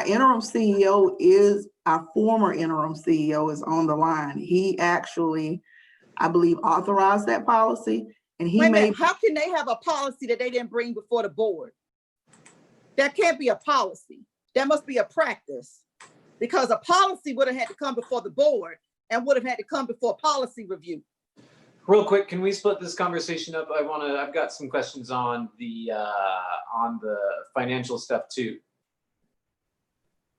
I'm here to answer whatever questions you all have.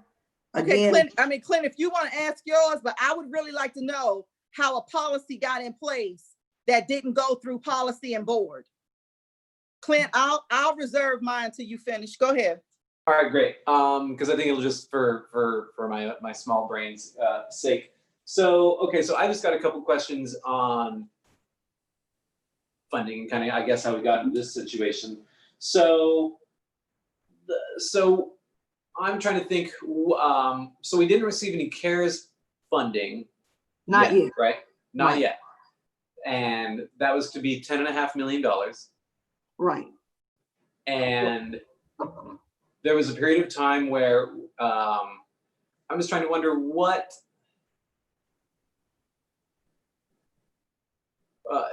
shouldn't there be money coming in from tax revenue and I was going to say it from fares, but I know fares are zeroed out. Right. We don't. Tax is not going to come in until the fall. Right. Is that's what we're at? Because I know that's why we had kind of this line of credit, was to dampen the effects of taxes coming in. And I'm going to ask Ms. Royal, our interim CEO, if she would elaborate more on our tax revenue. Because wait a minute, before we get the tax revenue that we're not even due yet, what did the credit line get spent on? She specifically told us the credit line had not been used. That's $1.5 million. I was told differently. I remember that differently. She told you that privately or in a board meeting? I think it was a board meeting or it was a committee meeting that our line of credit because she came before the commission. Wait. That the line of credit had been used, or that we had brought it into cash. We had turned our line of credit into cash so that we could use it immediately and as we wanted. Am I right? Tell me I'm wrong. But what was she using it for? Because we had reserves. And she specifically told us in May that the credit line had not been used and that the CARES Act would come in June, which she didn't even apply for until July 8th. Ms. Malden, would it make more sense for us to hold these questions?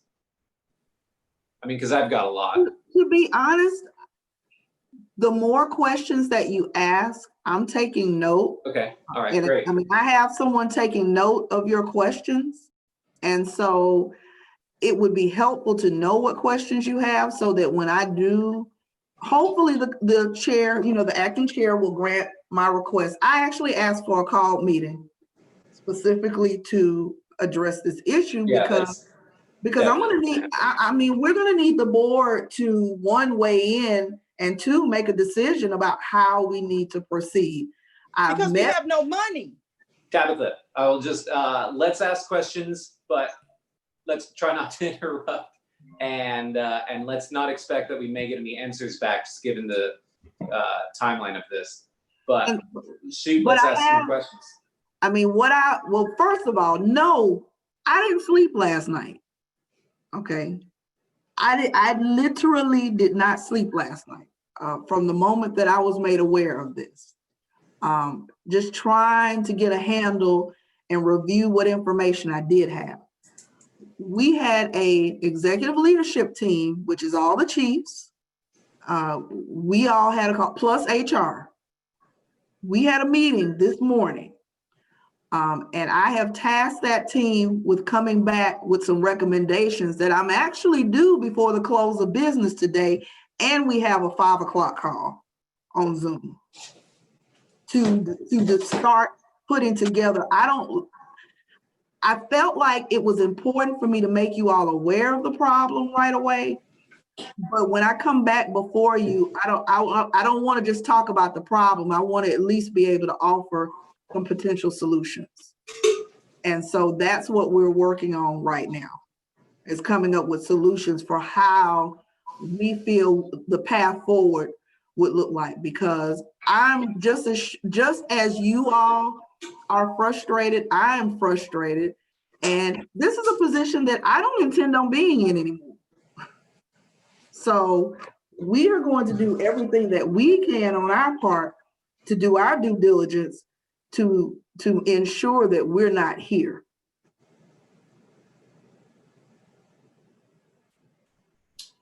Whoa, Tabitha, you're in two places at once.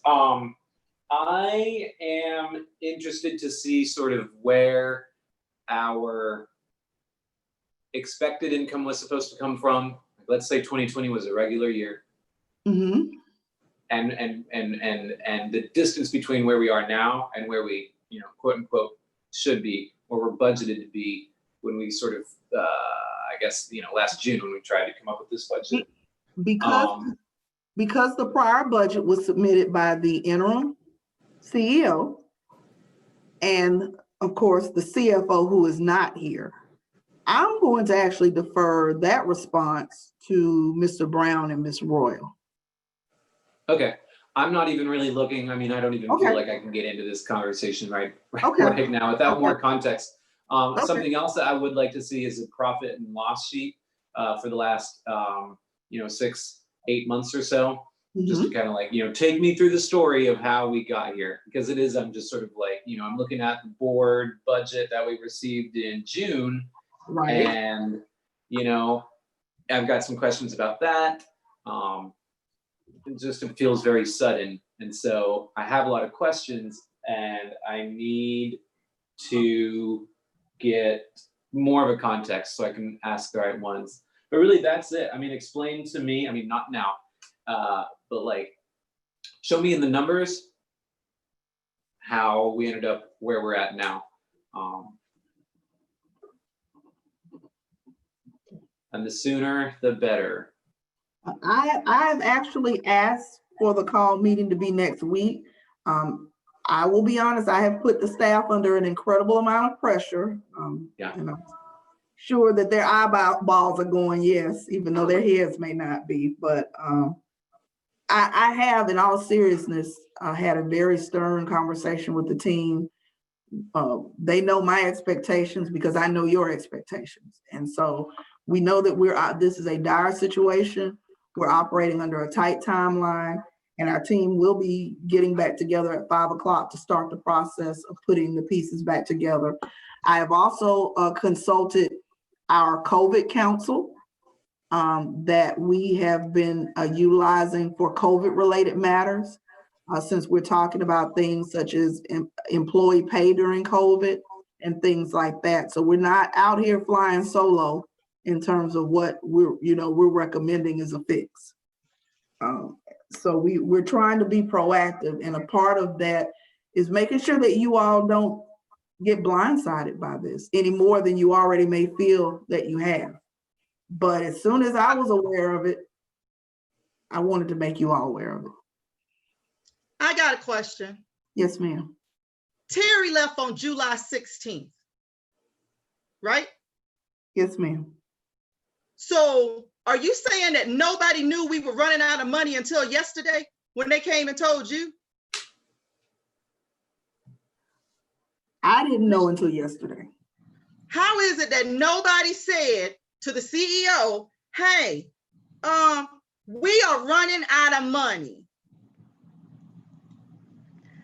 If the issue was Terry was supposed to tell you, as soon as Terry was gone, why wasn't somebody telling something? I don't understand this. How do you get to be here 33 days and they tell you yesterday that the money is gone, that there's no money to get us through the full month?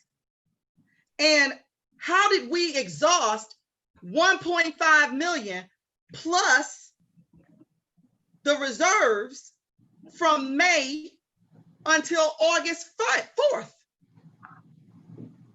And what is this pay policy? What does that even mean?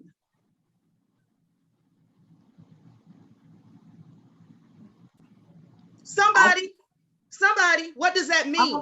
I'm gonna ask Mr. Brown to speak to the pay policy because he was here as the interim CEO when it was instituted. Okay, so Commissioner Odell, to answer your question that you asked before, the administrative staff was not paid time and a half. The administrative staff, and this came out on a board meeting as well. We talked about this, but we'll just for clarification, the administrative employees were sent home because we're a shelter in place.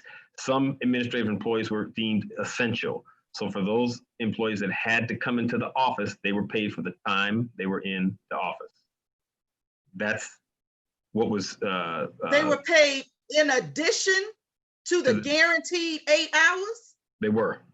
So that would have been overtime. It was at straight pay. Why were they paid for 16? Why would you pay them twice? Well, I'm not saying 16 hours. Some were paid that amount, but if you came in for 2 hours to process payroll, if you came in for an hour because you had to work on this or that because you were essential, they were paid because we were under a mandatory shelter in place. And so those employees were asked to come into work because they could not do their work at home. And the MOA and on the other side, and they have a provision in their contract where they get premium pay if they work during an emergency. The thought was to be fair to administrative employees that were asking to come in, that they would be paid for the time they were in the office in addition to the admin pay. Why would you put them on administrative leave? Nobody else put their employees on administrative leave and guaranteed any pay. So why was that done? Under what guidance was that done? Nobody else put their employees, they went to work from home, but they didn't go on administrative leave with a guaranteed pay rate. So why did we do that? And when you say they were paid at a premium rate, what does that premium rate calculate at? That premium rate calculates at straight hour pay. It calculates at 1.5, 2. What does it calculate at? The bargaining unit employees get paid at time and a half. The administrative employees got paid straight time. You're sure? Mm-hmm. I mean, Gloria, if I'm wrong, I'm pretty sure I'm not, but. That is correct. The administrative staff, they were paid at regular time. If they came into office to do work, they were paid for those hours worked at regular time. And the bargaining unit, yes, they were paid at time and a half. Okay, So but y'all are not supposed to be competing with the drivers. So I'm not even sure how that worked. I don't believe that you brought that to the board for a pay policy. That would have perked some curiosities. We also at this time did extend fairly large. I mean, this was a world disaster. I'm not going to be like really too like harsh on anyone for making decisions in the heat of the moment. I think it would have been nice to have some kind of like, this is what happened, this is what we did, but that might work for you, but it doesn't work for me because I was consistently asking questions and specifically asking about how it was set up, who was doing what. And when I found out about the administrative leave, I said to her and to Michael Halloran, that's a wrong classification for the employees. So while it's okay for you, it's not going to be okay for me. Well, describe to me how that works. Again, like this isn't like HR definitely is not a strong suit of my understanding. So Odell, how does that work from you understand this as? Okay, administrative leave is something that happens. It was a work from home situation. It was a shelter in place, but I don't think any organization put their employees on administrative leave.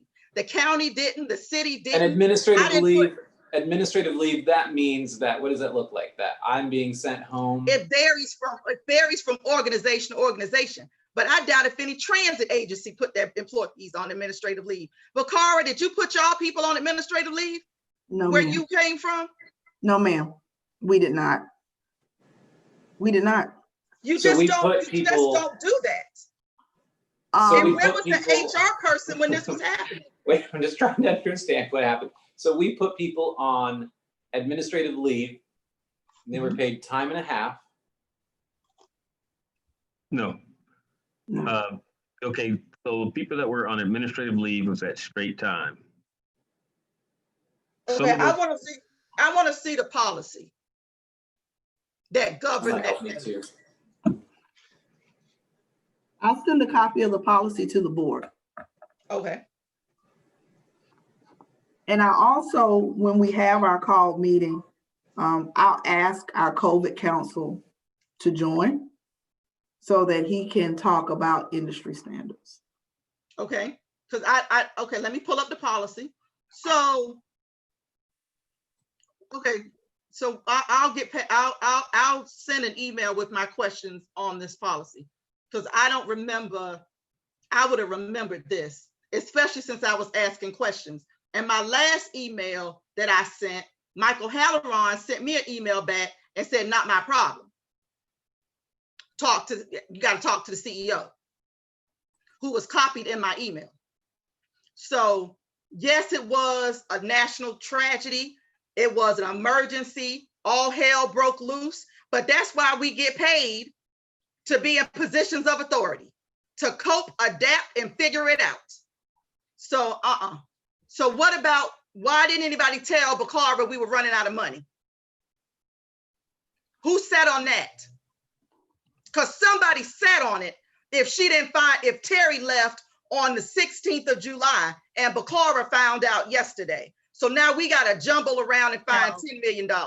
Commissioner Odell, I don't really think anybody sat on it. What I've been hearing during our leadership calls that I was privy to is it was stated that if we get the CARES Act, once we applied for the CARES Act, we would have enough money to actually take us through the month of August. We will be good until September, providing we get the CARES Act money. We weren't like saying, okay, we're running out of money, because for this particular agency, I'm not sure if I know that you know how we operate, that we operate on a very, very, very tight cash flow.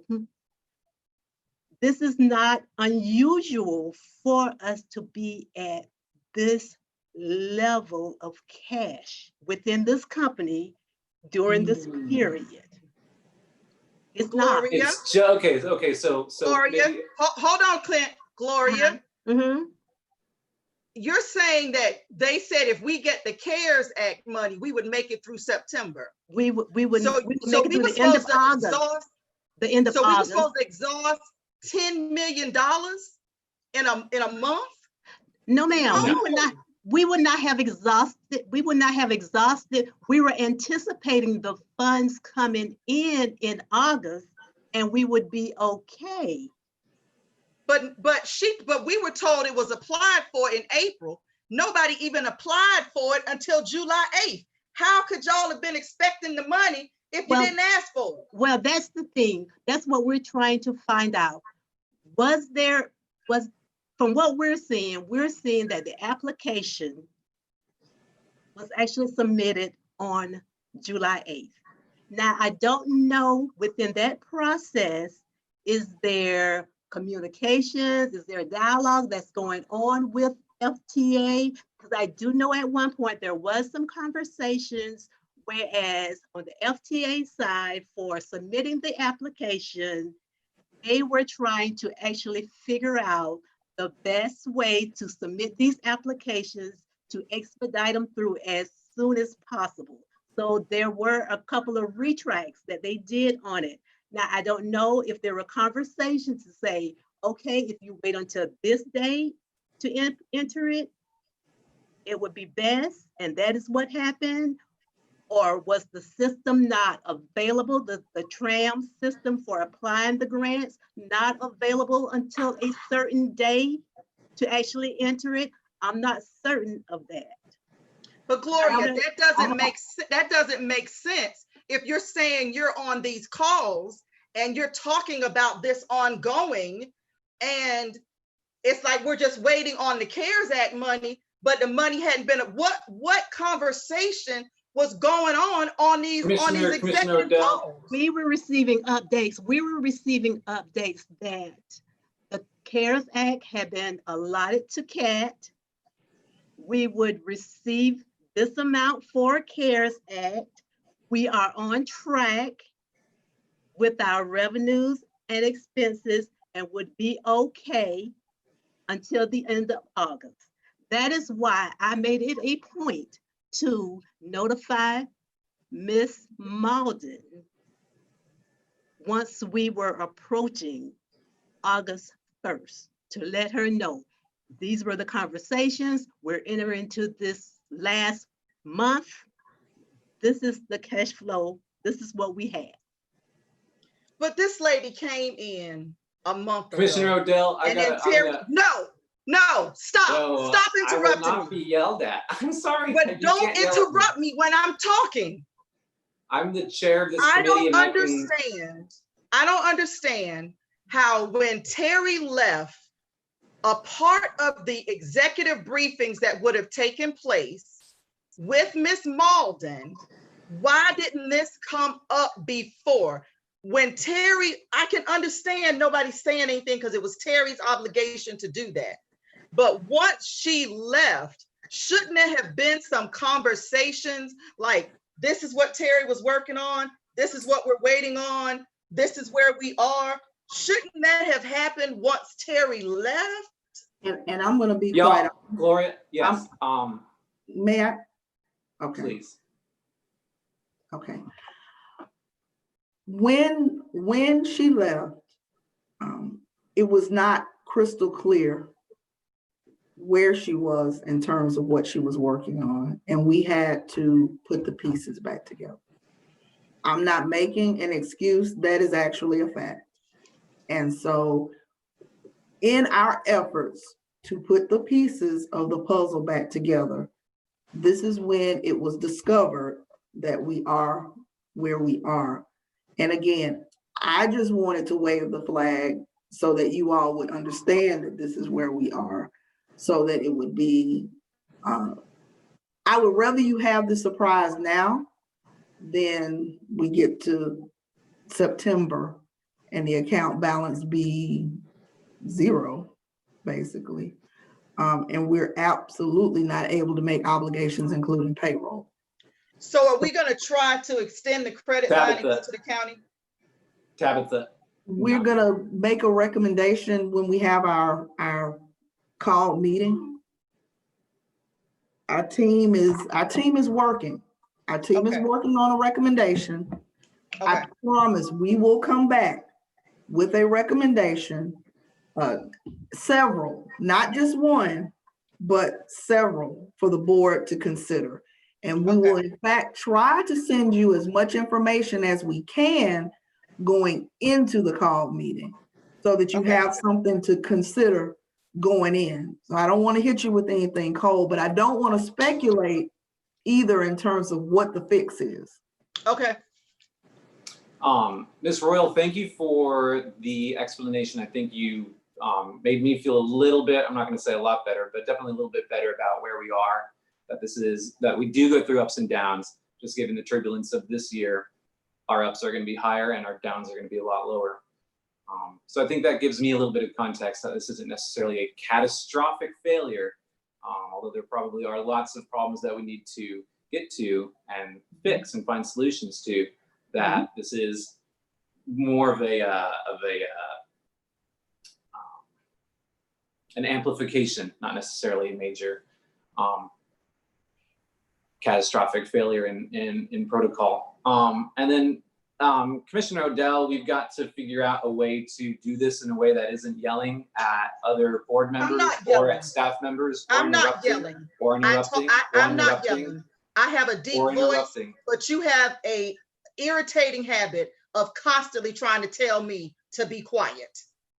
Commissioner Odell, I don't believe I do don't that. like that. And we will have to work that out later, but I just find some of the disrespect that you're showing me as chairman of this committee is not going to be helpful at getting all of us, and especially this committee or this organization, out of it. Well, I'm not sure how you telling me to be quiet is showing me respect. So if you want to have an offline conversation, we can do that, but don't try to chastise me and then expect me not to respond. Yeah, I don't believe me. It's expected. Hey, lots of expected from you as well. Thank you guys. Let me know if you got anything else. When is the meeting that we're planning for next week? I think that Ms. Dumas will send out a notice. I haven't heard back from the commissioner in terms of a specific setting for a call meeting, but I did ask for it to be next week to give our team the opportunity to put together some recommendations. All right, very cool. I think if you can keep us up to date on some of the information you guys are collecting, that could be kind of helpful for us to see. Anything else? That's all I have. All right, thank you. Meeting adjourned. We'll see y'all later.